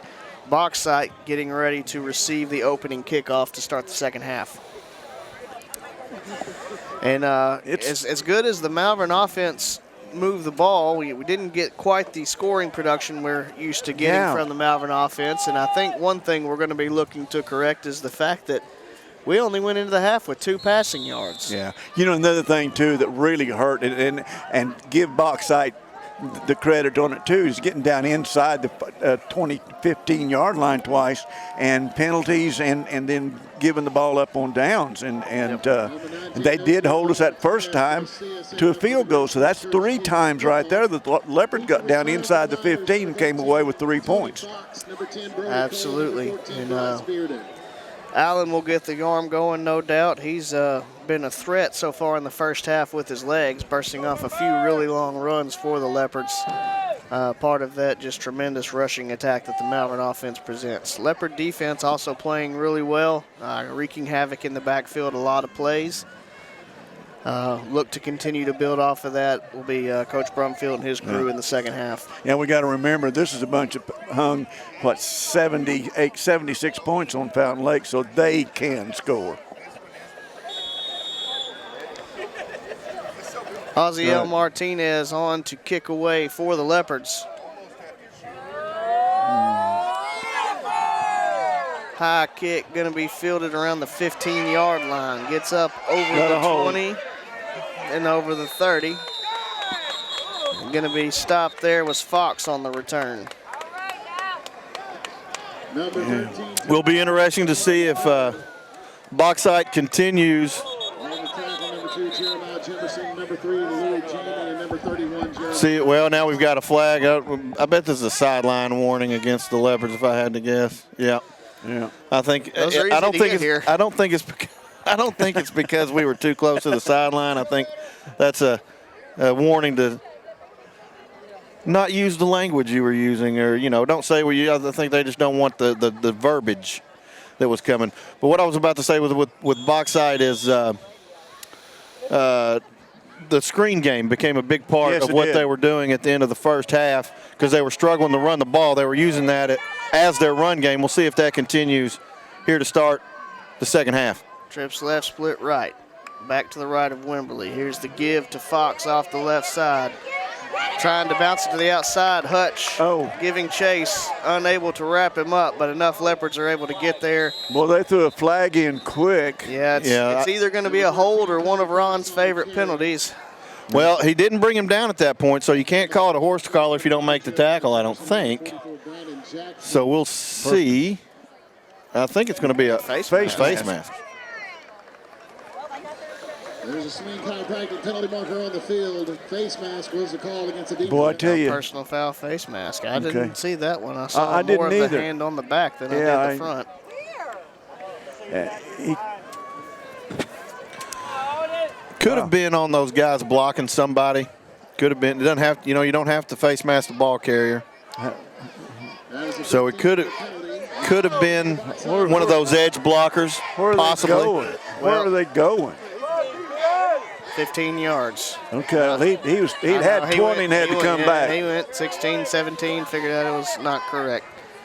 Twins to each side after the penalty, 1st and 10 now from the 44-yard line. Well, that was a big loss on that penalty that we got called against us too.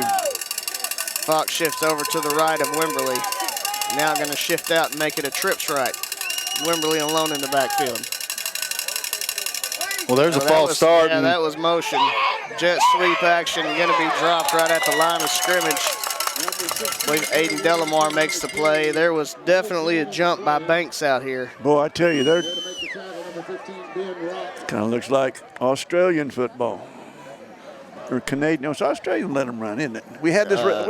Canadian. We had this conversation once before, didn't we? Australian is more like rugby. That's right. This is like the IHOP of football. We're talking about Australians and then you have the old classic Canadian football and the world game. Twins right, split left.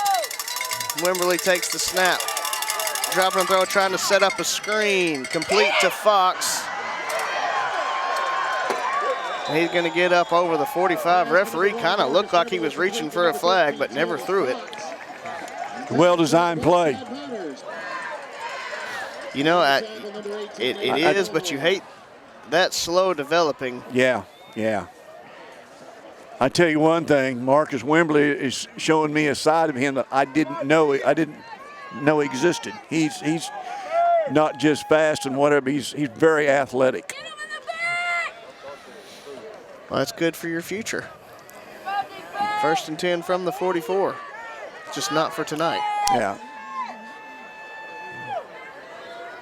Wimberley sends Banks in motion. Going to be a screen set out to the right side. Going to be dropped just short of the 35-yard line. That was complete to Braden Ginn. On the tackle, number 9, Devon Ollison. Just like Ben mentioned, going heavily to the screen game. Gain of 9 on the play. It'll be 2nd down. And even that the play before, also a screen play, and it was just not one directed to the outside. It was just a that one was designed to allow the defensive, not this, but the play before was designed to allow the defensive line to get upfield, run them past the running back, and then run the screen. I think he caught it right about the hash.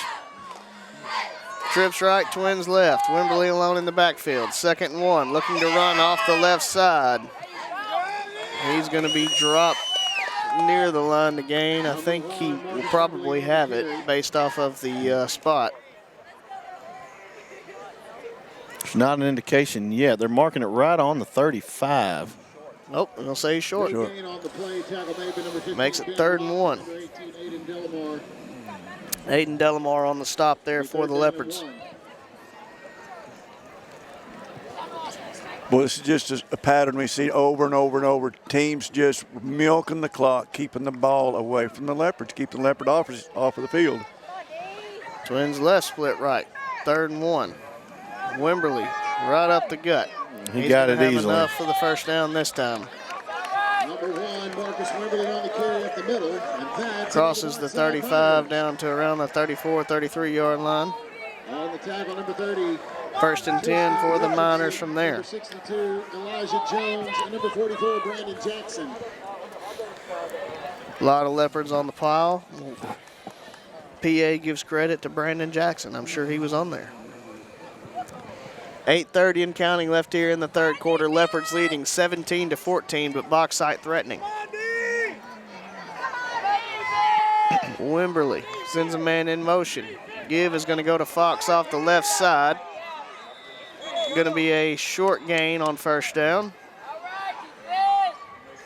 May have picked up one. Number 13, Tony Fox. There they faked the screen and tried to hand it off underneath, and still not a lot of success. I mean, where they have seen success has been in that screen game, and Leopards really haven't found the and the run, the answer to that. And they're very solution. efficient with it too, Ben. I mean, he's raising up and he's tall enough. He's seeing and he's just hitting these guys out there shallow and actually going to call it no gain. Wimberly alone in the backfield this time. Looking to run. Going to be tripped up right at the line of scrimmage. Well, actually going to lose a couple yards there. Well, I tell you what, though. yeah. Elijah Jones got in there and just knocked the feet out from under him real quick. It's got to be a hold. Yeah, Brandon Jackson forced him back to the inside, and then Elijah Jones got his big paw out there and brought him to the ground. I don't think we've got an indication from the official yet what it is. He's holding. There we go. They call it.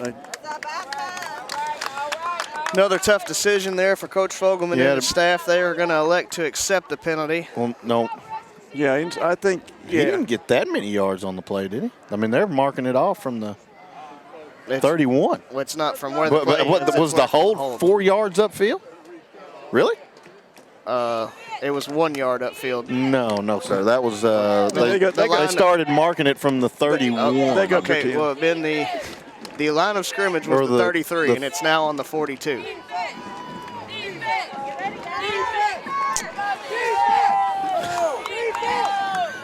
Can't argue that. Wimberly looking to throw, trying to set up another screen. This one is going to fall incomplete. Wow. Tell you who was in there really quick. Kyler Wright was coming in there, and you got about, 6'2 and a half, 6'3 of him coming in. Oh, he's 6'3", 6'4 all day long. Okay. And that one was read much better by the Leopards. He had 2 or 3 Leopards in the area. Even if he were able to make the catch, I don't believe he would have been going far. Yeah. Looking for Fox on the screen. Going to make it 3rd and 19 or 20. Bauxite hurries to the line. Wimberly alone in the backfield. Looks like he's going to try to set up a wheel he fluttered it. And it is, oh my goodness. Aiden Delamar is right there in position and just mistimes the jump, goes over his head and that's into the hands of Fox. That's 2 of them that's dropped in on it. Dropped in on us like that we thought we either could knock down or intercept. And what you mean is 2 very lucky throws. Well, yeah. But the points count the same. The points count the same, and it's just, our D-backs have got to do a little better job of timing their jumps. And it'll be 1st and goal from the 7-yard line. So we'll be 1st and goal from around the 8-yard line for the Miners. Wimberly, give off the left side. Going to be dragged down around the 5-yard line. That was Metzger. Metzger on the carry to the left side. It's down inside the 5-yard line. Tackle. We'll call it at the 4. Be 2nd and goal from the 4.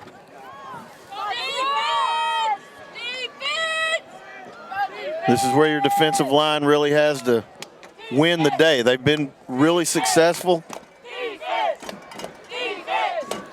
They need to keep winning. Yeah. Force Bauxite to throw the football. Wimberly go wide to run up the middle, powers towards the goal line. Going to be short. Yeah. What? Late call. Wow. He was laying on the 1-yard line. Wow. And the pit strikes again, people. For the score, and that's another $25 donation to Bauxite Athletics from Dr. Ron Roserman at Saline Chiropractic. For all your spinal, orthopedic, and joint needs, remember Saline Chiropractic. Don't know what to say about that. Bauxite. That is a squib kick, extra point. No good.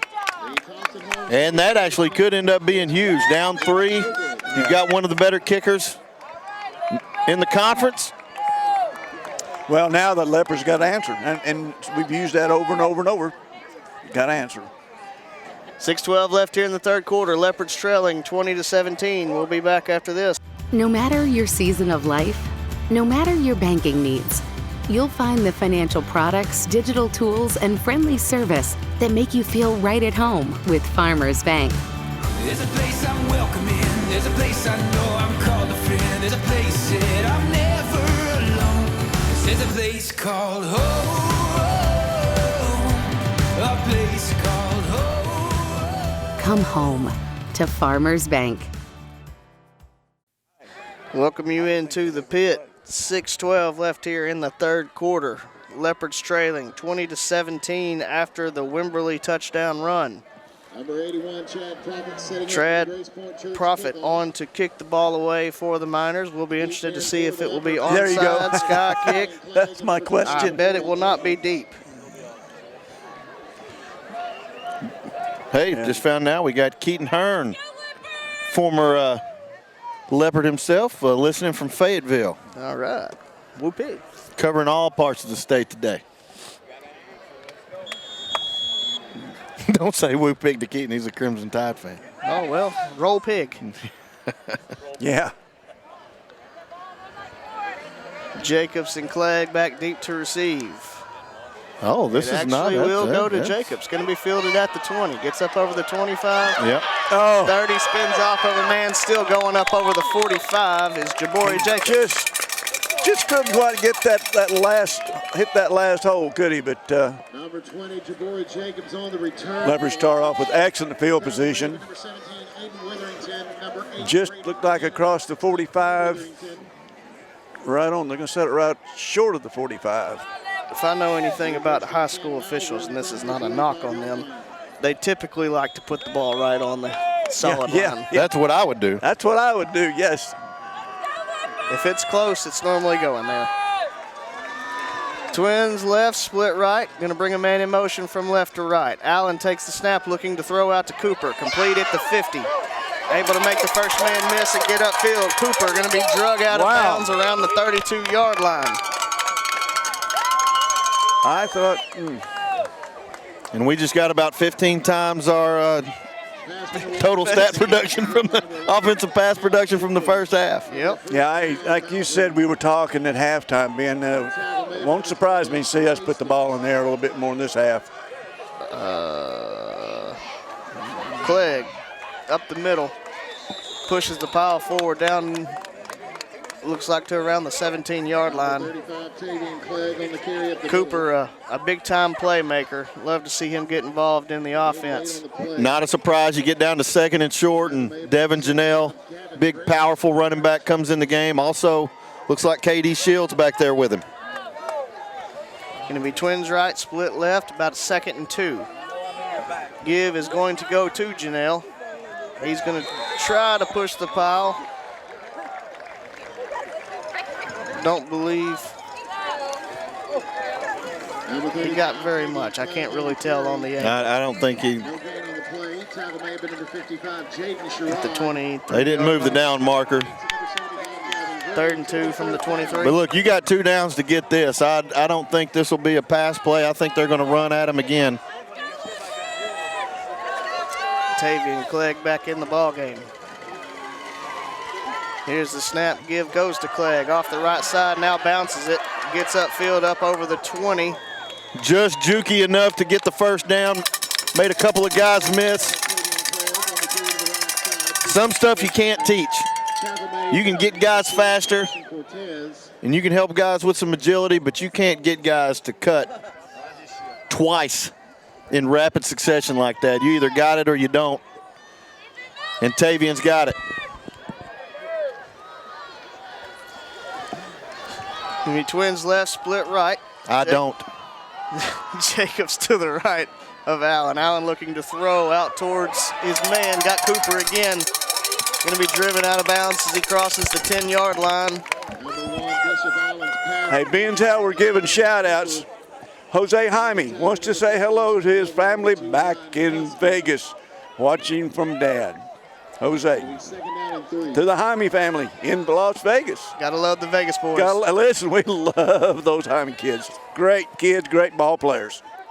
Second down here. Allen give to Jacobs. Got room. He's touchdown. Score. Touchdown, Jabari Jacobs.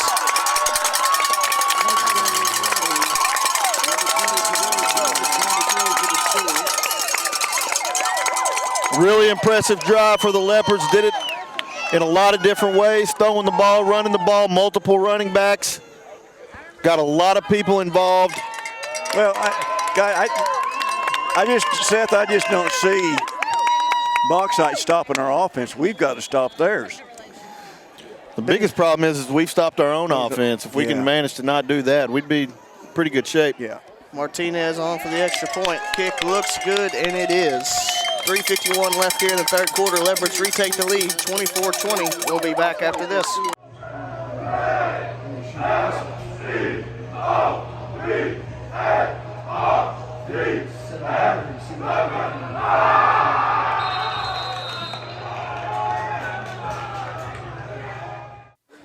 Welcome you back to the pit. 3:51 left here in the third quarter. Leopards leading 24-20. As what was a very defensive first half has turned into a score-heavy third quarter. This is a little different situation for us up here, not in a booth. And you got to keep your head on a swivel after touchdowns. Little white footballs flying all over the place. I mean, it's like you're playing paintball. Osiel Martinez on to kick the ball away for the Leopards. Will be Fox back deep to receive for the Miners.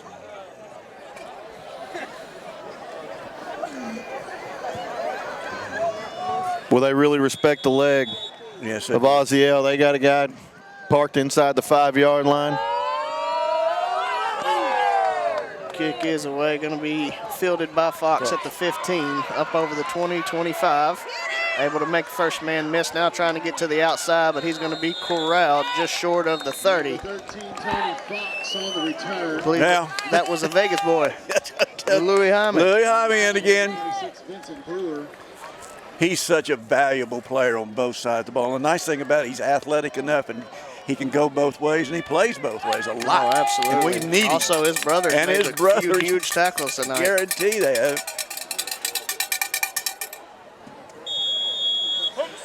I did have a chance to meet those young men. They're good friends of Bishop Allen, so I've got to spend just a little bit of time with them. They are great kids.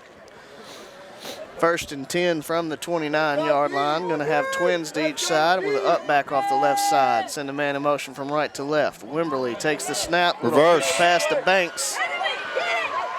And he's going to be, ball's ripped. Oh! Jaime got the ball. It's Jaime. Ron's going to have a stroke. Jaime's still going. He's barreling over people. I thought my mic was away from my mouth. I apologize. I didn't realize that. Anyway, hey, did a good job of stripping him for me. Yeah, Jaime got his hand in there, ripped that thing right out. Didn't even see the ball fly. He just basically took it out of his hand. Right on cue. That's one of those big defensive plays that the Leopards really need at this point in time. Yeah, because it had turned in. I mean, it was looking like it was going to be a pretty positive play for Bauxite. They were going to gain about 8 yards, give them second and relatively short. Big-time defensive play. Turnovers have been the difference for Malvern today. The pick six and now that big fumble. Give this to Clegg, looking to get to the outside. We got a flag flying in the backfield. Not in a good area for Malvern. Call a hold. There's a Saline Chiropractic penalty marker on the field. Holding will be the Saline Chiropractic. I don't know what you paid for your sponsorship of the flags, but congratulations. It was worth it. It was a great investment. Return investment good. Penalty will back the ball up all the way to the 38-yard line. Negating a really good game by the Leopards again, too. The one positive, it will remain first down. Change in formation as both Jaime brothers come onto the field. Okay. We're going to have to hurry up to get. Yeah, we're already down to 10 seconds on the play clock. Got a tight trips on the left, man split out to the right. Now Jaime goes in motion. Now, we hadn't called that all night on them. Have not called that all night on them, and they have done it all night. Welcome to Bauxite. I'm gonna say that's the officials, not. And here's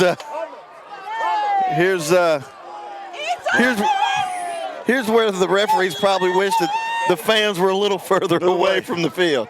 Well, because it's Leopard fans have awoken here in the pit. Same formation for the Leopards. Allen gonna roll to his right, out to Jaime, got it complete to Gabe Jaime. Not a lot. To get away from the defender. Going to pick up a few yards up to the 41-yard line. That's one of those situations where they had Marcus Wimby out there and did a good job there. Second and a mile. Boy, that Bauxite really jumped that route. What you might be able to do later on is run that same route, clear everybody out, go to the outside, and then go get upfield. Get a little fake action to that outside, and then cut it upfield and throw deep. 5 can't cover Cooper. I'm telling you right now. Leopards set up a screen to Clegg. It is complete and running. He's up over the 30, dragging Carson Cortez. Down to around the 26-yard line goes Tavien Clegg. So that puts us in a workable situation anyway, guys.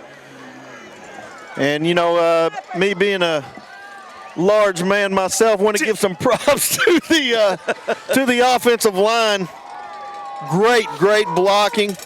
Jonathan Woodson downfield, running with Tavien, pushing guys out of the way, giving us a chance here on. Now you got 2 downs to get this. Yeah. 3rd and 9 for the Leopards. Allen takes the snap, looking to throw. Looking deep, he's open. Jaime lays out. Touchdown, Malvern! Jackpot, baby! What a catch! Laid out, full extension. You want to listen? And hauled it in. You want to see athletic ability from a freshman? My God. That's a D1 catch, folks. That's a D1 catch. Mr. Jaime, if you're listening, could you text in every week because your boys are showing out. Yeah, we're gonna give a lot of shouts out to Las Vegas. Ozziel Martinez on to attempt the extra point. Kick is away, and it is good. 1:26 left here in the third. Leopards up 31-20. We'll be back after this. Hi, this is State Representative Rick McClure. Over the years, it's been a joy to cheer on the Leopards with their winning traditions. It's also good to know that our students are in the great hands of a committed, hard-working staff of Malvern School District. We wish the best for all of our Leopard sports and all the activities this school year. God bless. Welcome you back here to the pit. What a great catch we're talking about, but you got to think that, you know, Bishop Allen laid one out there where nobody could get it except number 8, and he had to stretch for everything he could to get it. Go Gadget Jaime. Minute 26 left here in the third quarter. Leopards leading 31-20. The great thing is we've got another year of those kids too. That's right. And Delamar and a bunch of them. Well, Gabe's just a freshman. And Gabe's just a freshman. Martinez has the ball teed up for the Leopards. Fox deep to receive for the Miners. Oh, we got to put into that Kick is away. It's going to be fielded by Brody Cole. He's running cross field, gets up to the 20. Ball's loose! Gabriel Jaime! Touchdown! What are you throwing a flag for? I don't know. Jaime show. It's the Jaime show. Now, literally, all he did was put his hand in the air as he crossed the end zone, and that drew a flag. I'm telling you right now, if he got a flag for putting his hand in the air as he crossed, that is the most egregious penalty I have ever seen in my life. This man does not enjoy fun or celebration in the least. His team's getting beat.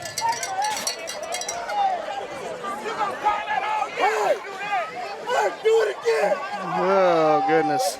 Oh, wait, they called it on Bauxite. Oh, okay. Well, that's acceptable. That's acceptable. Oh, I immediately take that all Take back. everything back. Oh, they did throw it on us. So. They did. I take back the taking Take back the take back. Nonetheless, it's 37-20. I'm wanting to add another. This has quickly become the Jaime Brothers show. I mean, seriously, it's their ball game. They've taken it over. Well, the referees are doing their best. But that. Everything's coming up jackpot. I refuse to believe he got a penalty for putting his hand in the air. I got to think there's something else. So he did, yeah. Maybe he said something as he went across. Now, never know.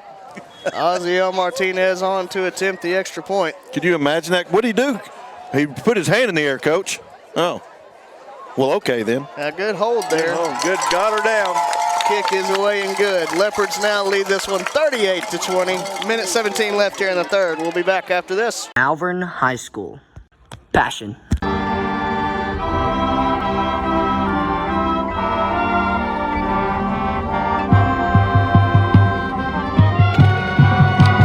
Pride.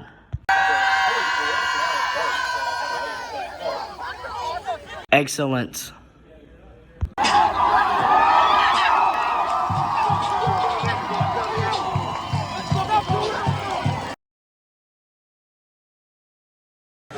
Welcome you back to the pit. If you blink, you miss it. There's Jaime's going into the end zone all over the place. That escalated quickly. Yes, it did. Jaime scores 2 touchdowns in about 10 seconds of actual gameplay. We do want to give a shout out Saturday morning and every Saturday morning. You can watch our fabulous Pee Wee programs, and their fabulous coaches had a ton of success in our Pee Wee programs. Oh, they did. As tomorrow, I believe, we get ready to take on the Bryant Hornets, playing up in classifications in Pee Wee, getting these kids ready for the Friday Night Lights one day. And now I tell you what, there's a bunch of former Leopards that's really leading that bunch, coaching it, helping those kids, and I can't even begin to tell you the amount of coaches we have. There's a bunch. We do appreciate the selfless time that they give. And if you've been a Leopard around any time, you recognize all the names. Yeah. You don't. I can't remember all the years, but you know. Oh yeah, he was a running back, and you know. Once again. And right now, looking down at the sideline, I'm looking at Vinny Winters and Janelle and Caradine, all down there. 3 of those seniors that were massive, massive parts of a state championship team, and 3 really, really good years. And they're playing. Yeah. I mean, they're not redshirting these freshmen. These are freshmen that are playing. And Dupree getting game action last week. We look forward to see what he does to the Air Force Falcons tomorrow. Yeah, averaging 6+ yards a carry will get you more looks. Martinez with a little sky kick, going to be fair caught by Cole. Yeah, Dupree moved from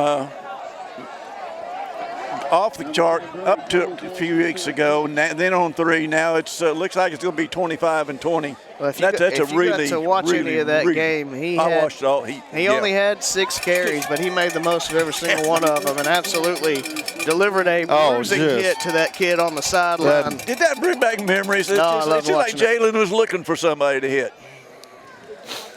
So good luck to Jalen tomorrow as the Colorado State Rams get ready to take on the Air Force Falcons.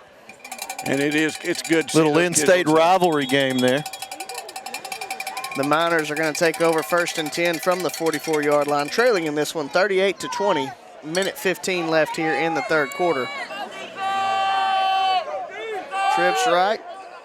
Split left, now going to send a man in motion. Fox out there. He can throw that. He can throw it. Going to be a double pass. He's got a man behind the. Oh, and that's going to be pass interference. That's good. That's okay. That's okay. That's okay. Yeah, that's okay. That's not. We can't argue that one. No, you got to do it. You got to do it.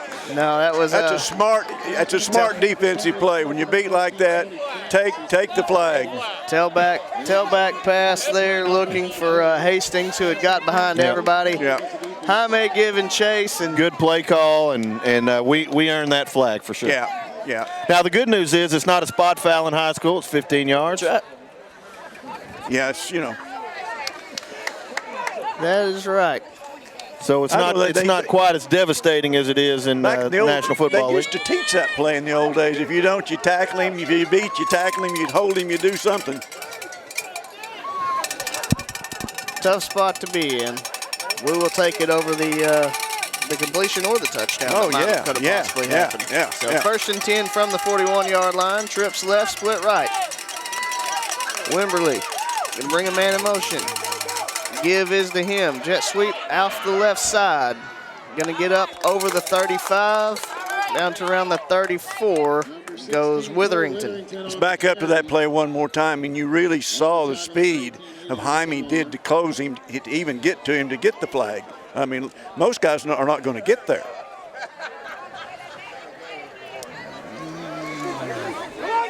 Going to be about a 2nd and 3. Wimberly tries to set up a screen. Well, they are playing with fire because we're jumping those screens, and Wimberly's not even looking. He's just kind of spinning and throwing. Yeah.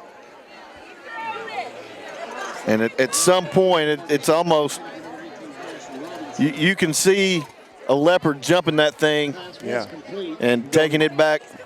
They actually completed the to pass the house for a loss of yards there. Now going to make it around a 3rd and 4. Wimberly alone in the backfield. Takes the snap, looking to throw out quick to Fox. Incomplete. That was close to being backwards. Yeah.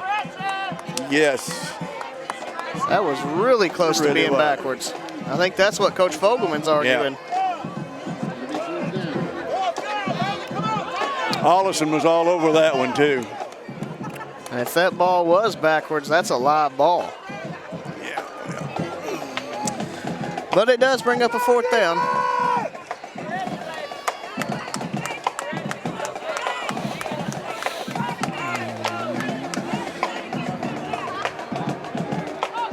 Well, you wonder if they're going to go to the screen game or they're going to run Wimberly. I think those are your two choices. They could try to get him out of the pocket and throw. Wimberly pressured immediately, got a man, but it's just missed incomplete. He had him open. Couldn't get to him. Pressure caused the early throw. And that's another time, that with what he can do, we'll come back at the break. I'll follow up. We don't talk for quarter. Anyway, that you have to honor his speed. And the corners, you stand out there and you see him coming, is he going to run, and then you get caught.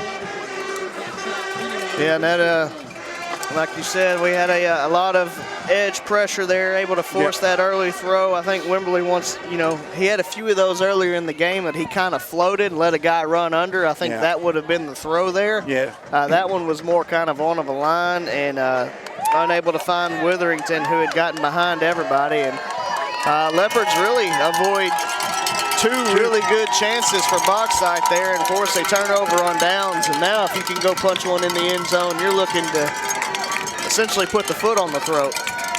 As we get ready to start the 4th quarter, Leopards leading in this one 38-20. They take over on downs at the 36-yard line. Do you come out and take a shot first play, Ben? What do you think? Well, if they're going to give you if they're going to give you cover one and they're going to give you some outside chances to go one-on-one, I think it's worth the shot. The other thing you can do is you're up 18, 12 minutes left in the game. If you can keep them to 2 possessions, you've won the football game. Yeah. So either one's fine. Points on the board or a long, sustained drive and just try to keep them from getting more than 2 possessions the rest of the way. Back to each side of Allen. He's going to give to Jacobs. No, that's Katie Shields. My apologies.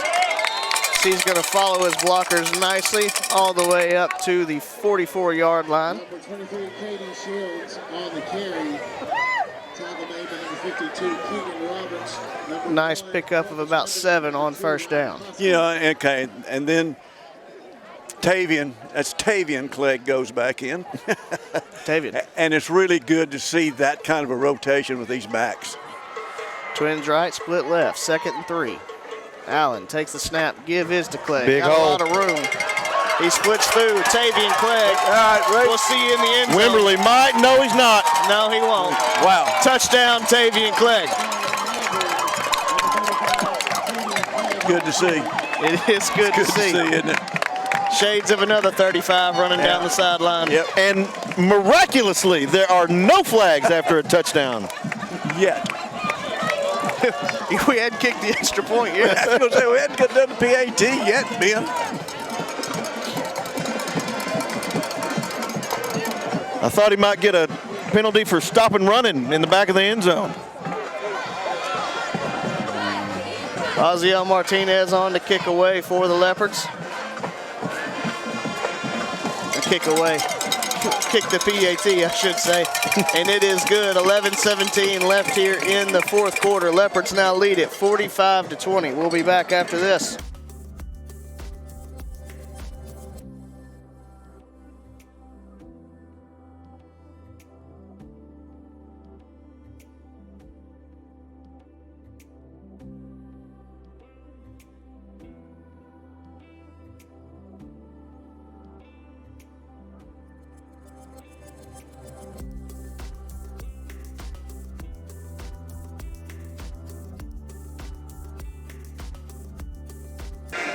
Welcome you back here to the pit. Leopards offensive explosion along with some defensive turnovers that get points. Ben got part of it right. He wanted points and run some time off the clock.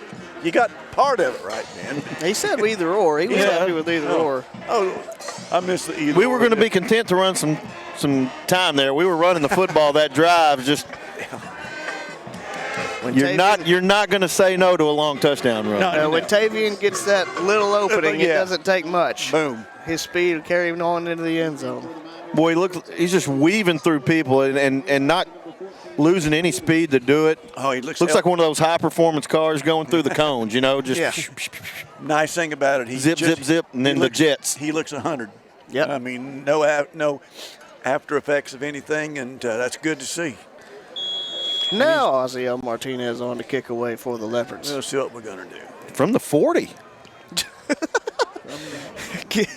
Kick is going to be fielded around the 12-yard line. Going to get up over the 20. Oh, Hathcock. Oh, Hathcock got it. Well, the ball came out again. Other Jaime. The other Jaime was trying to get it. I looked at it, I said, ball. It's like, I don't want it. Another, which Jaime was it this time? That was Louis. Louis? And the Jaime show continues.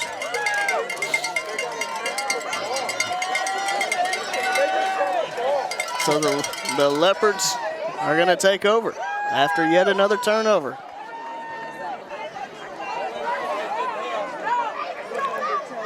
Well, I tell you what, it's almost like when things start rolling down bad for the Miners, they haven't been able to stop it. A little bit of a snowball effect. Going to be 1st and 10 from the 17 for the Leopards. They're going to come in line with twins right, split left. Clegg going to be to the right of Allen. Give is to Clegg up the middle. He's going to get up over the 15, all the way to 13 or 14. Pick up about 5 or so on first down.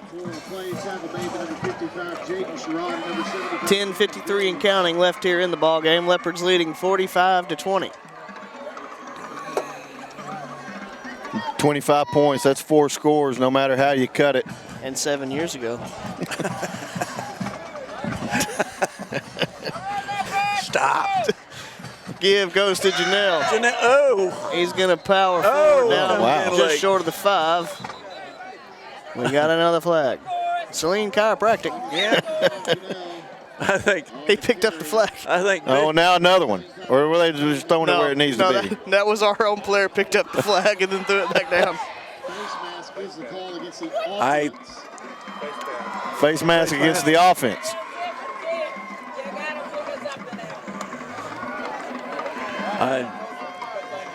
What you hope is that all these penalties where they back us up, you're just padding those offensive stats. You just hope you get them back on the offensive end. Unless you're Mark Roberts, then your hand might be cramping. You got enough paper there, Mark? We're making sure you have enough paper down there with your stats. Once again, our expert statistician, Mark Roberts, we thank you, buddy. Well, I'm going to have a conversation. You know, when that flag was thrown, I noticed that Bishop Allen turned around and said something nice, you know, like what was that about or whatever. He just kind of dropped his head and walked off. I think he was trying to say face mask on them, but it went against us.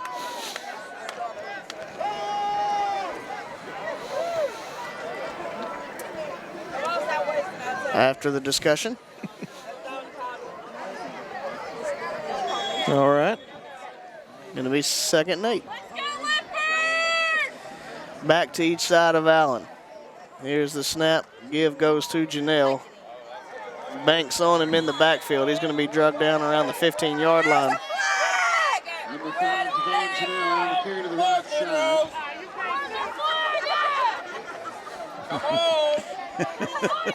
Number 52, Keegan. Ambient noise. You got to love it. Yeah, we may just become part of the crowd from now on. What do you think? It's about to get colder. I think I want to be inside. I think we need to go back inside.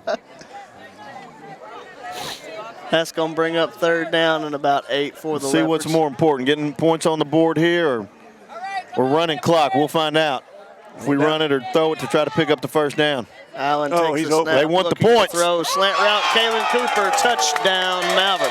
He was open out there from the side. And you can see that one coming good. Well, I want to tell you that it's a gorgeous throw, hit him right in stride. And really, if you're Kalen Cooper and you have to extend yourself when there is a safety in the area, that is a gutsy play. You know that now he didn't take a hit, but he knows that it is a distinct possibility.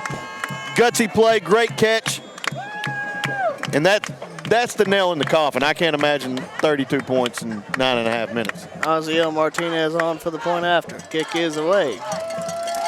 And it is good. 9:37 left here in the 4th quarter. Leopards lead this one 52-20. We'll be back after this.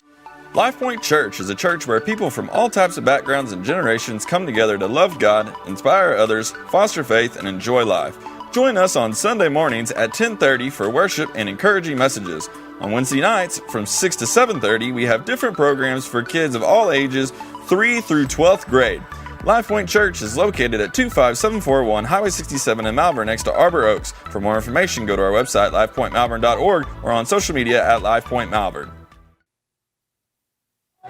Welcome you back here to the pit. Offensive explosion continues. Leopards leading 52-20 now with 9:37 left here in the ball game. And guys, I almost wonder at this point, if you're Bauxite, do you I grab the ball and hold down, it, or do you just kind of get what you can get and then dive on the ground? I think I grab it and cuddle it like a baby and fall down. The kickoff return has not been kind to the Miners. Boy, it hadn't. Second half. And the thing about it is the Leopards have capitalized on every opportunity they've had, and that's a mark of a team a good team that you've got things you've got to do. If you get a good break, you've got to capitalize.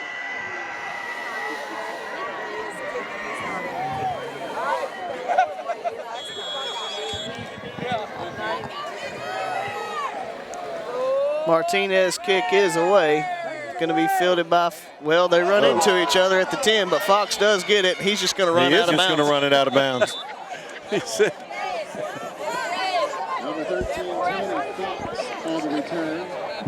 Forced out of bounds, number 9, Devon. It'll be interesting to see with this possession, the Bauxite, what the Miners do if they go ahead and run the clock down or try to play quicker. Yeah.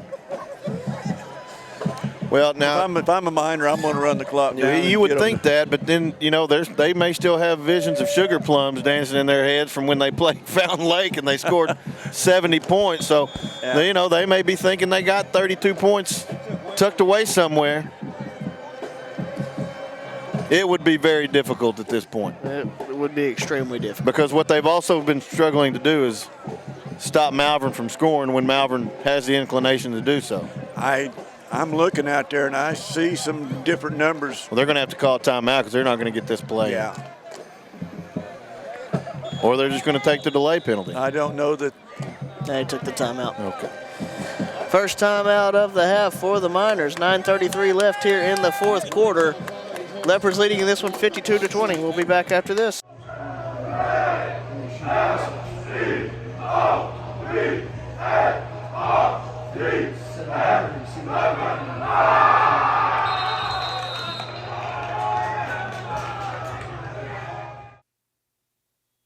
Welcome you back here to the pit. 1st and 10 from the 21 for the Miners. New quarterback in.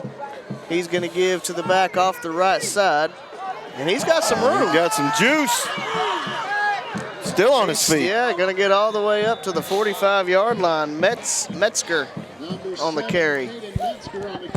I've been getting a text every now and then from our old buddy, Michael Chance.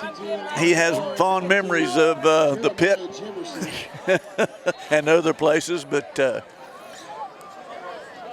Michael, the building we were in was condemned and tore down, so our old place where we were over there broadcasting in years past is gone. 9:12 and counting left in this one. 1st and 10 for the Miners. New quarterback is Cash Robinson. He takes the snap, give to the back up the middle. This one not going to go near as far as he's going to be drugged down as he crosses the 45. Metzger on the carry again. And it does appear that Bauxite is,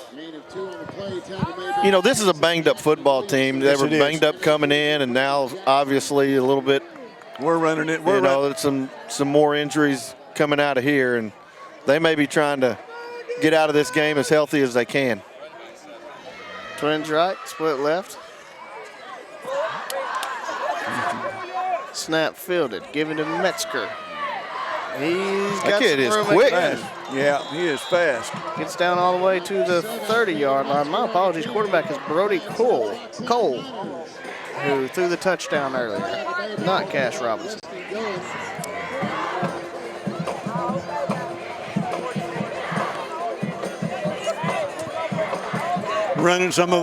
Giving our starters a break, running some of our youngsters in.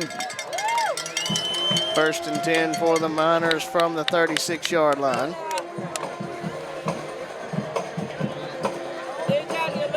Twins right, split left. Now going to motion a man out. Cole looking to set up the screen, complete. Going to get up over the 35, down around the 34. That was Cash Robinson on the catch. It looks to me like that Coach Perry is getting some of the younger Miners some playing time as Coach Fogelman is with some younger Leopards. Here comes Hutch out. 7:30 and counting left in this one. Trips left, split right. Cole takes the snap, gives to Metzger, who now cuts it up. Fights for yardage up to around the 32-yard line. Gonna make it around a 3rd and 6. Had guys like Elijah Cornelius and Vincent Brewer in on the stop.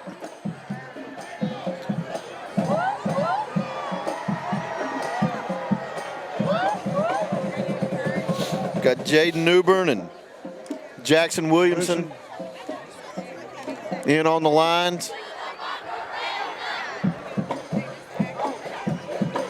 Here we go, trips right, split left, back to the right of Cole. Now going to bring a man in motion.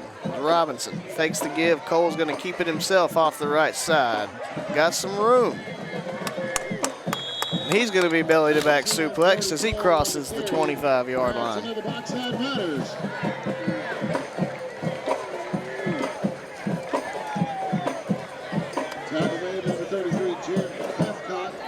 the way up to, we'll say, the 23-yard line. 6.5 minutes left in this one.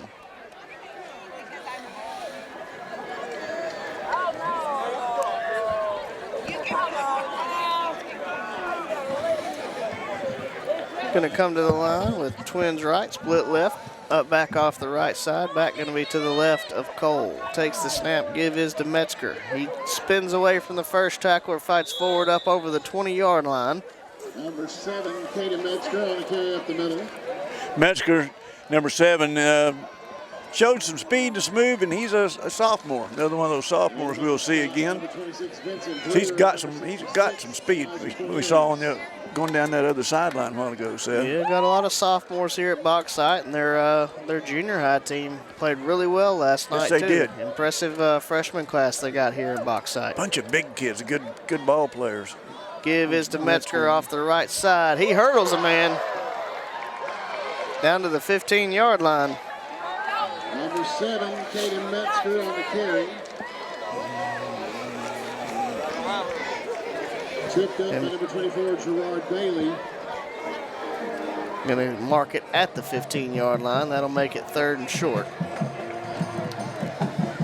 Just over 5 minutes left in this one. Leopards leading 52-20.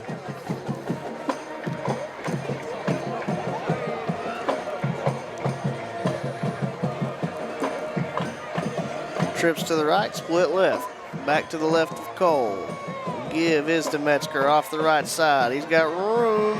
Going to fight down near the goal line. Tackled as he crosses the 5 down to the 2-yard line.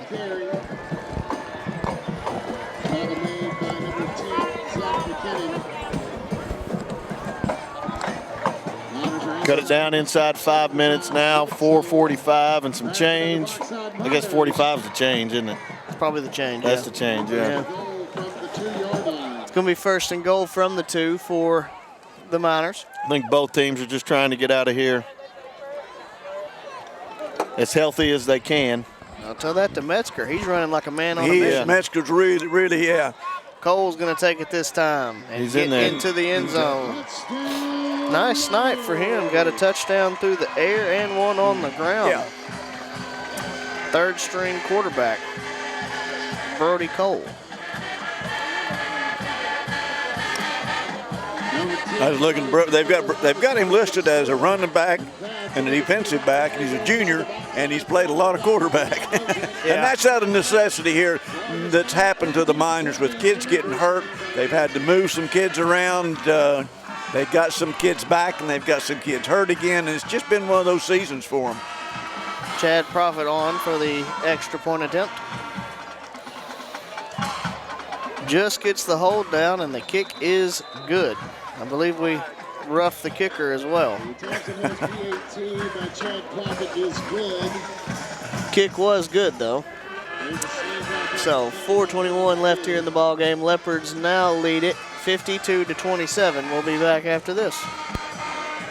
Malvern High School. Passion.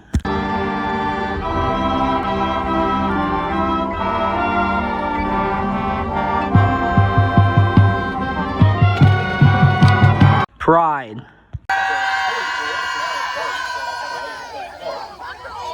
Excellence.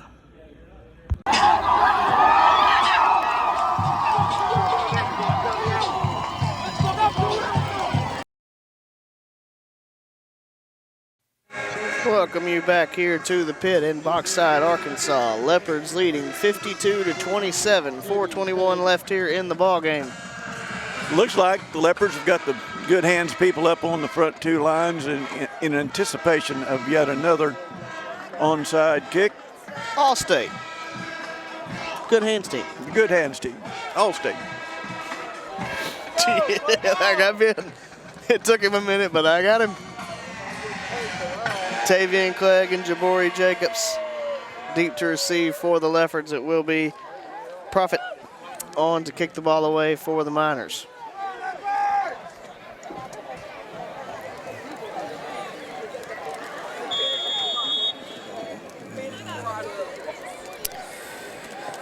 Profit's kick is going to go deep. Wow. Going to be fielded at the 5-yard line by Clegg. So he gets up over the 20, that's trouble. all the way over the 35. He about took it. About one block away from. Yeah. And once again, we see him catch a ball over his shoulder, gets squared up, and the burst of speed. He's such a gifted athlete.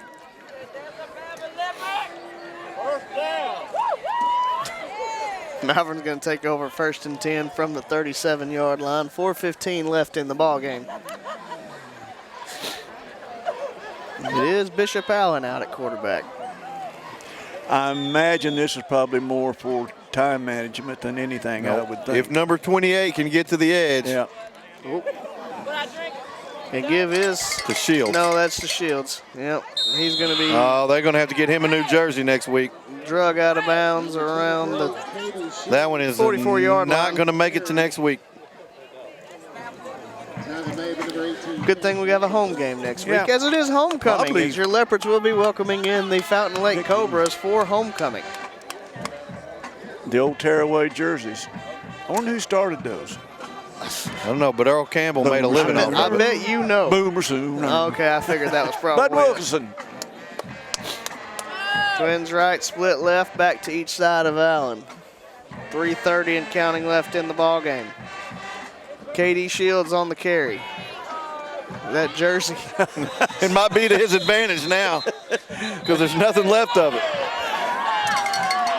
KD going to get up to the 48-yard line. Should be enough for a Leopard first down. I'm going to tell you, you're not just going to take the ball away from KD. KD is a little bit of a fireball. He's got a little Wolverine mentality to him. He is not going to take that lightly.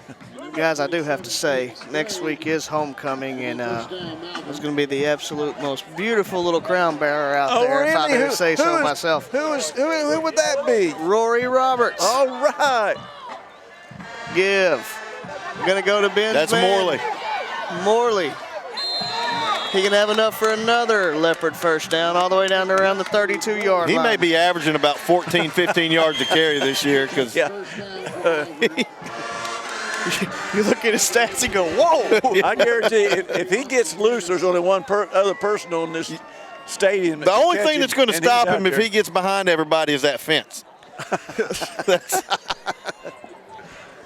Oh, goodness. 3 minutes left in the ball game. Leopards leading this one 52-27. Twins right, split left. Back to each side of Allen. Give going to go to KD Shields. Able to fall forward. Yep. Up to around the 28-yard line. Number 23, KD Shields. Good hard running from KD Shields. We've been doing this for a long time, and I don't think we've ever had this deep of a running back rotation. No. And you don't miss just a whole lot. Each one brings their own special brand to it, but they all are explosive in their own way. And even Allen when he gets in on it. Yeah. It's really, and they're young.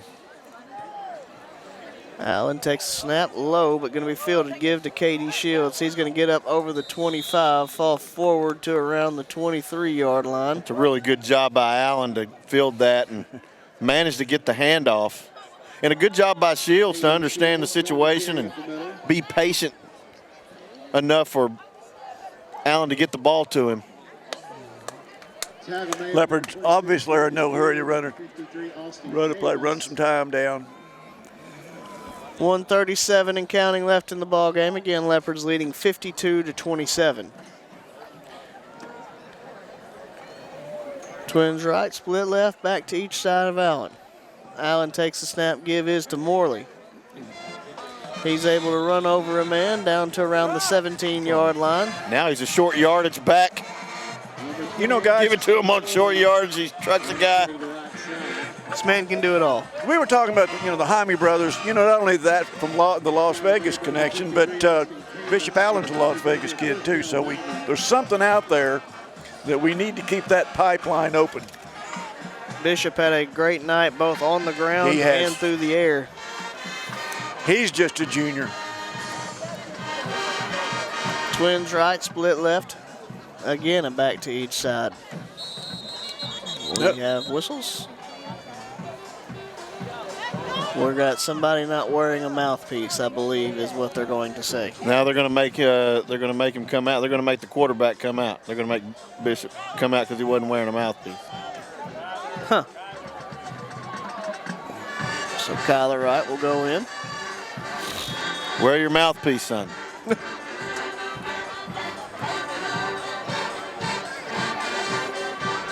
Same formation for the Leopards. Only change is Kyler Wright in at quarterback.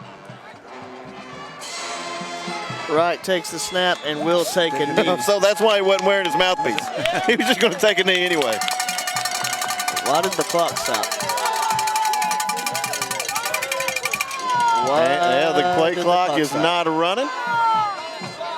Or the game clock is not running. I believe that it should have just been. There it goes. Are we going to have to run another play now? What in the world are you doing? Well, they didn't like our rushing yards, so they're going to make us do this again and take a few more. We took the knee with 39 seconds left. It should have been game over. Yeah, and they didn't start. We'll do it one more time. Okay. Unfortunately, Kyler's going to get more negative rushing yards, but that's about it. Leopards are going to win this one 52-27. As we mentioned, we are back home next week for homecoming as the Leopards get ready to host the Fountain Lake Cobras, who have been kind of an interesting team with a lot of points scored at times.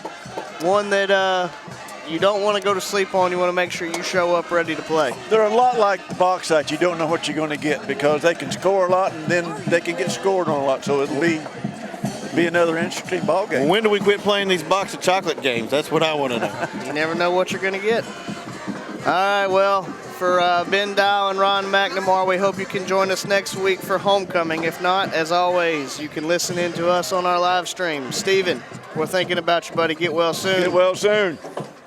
For all of us, stay classy. Malvern wins.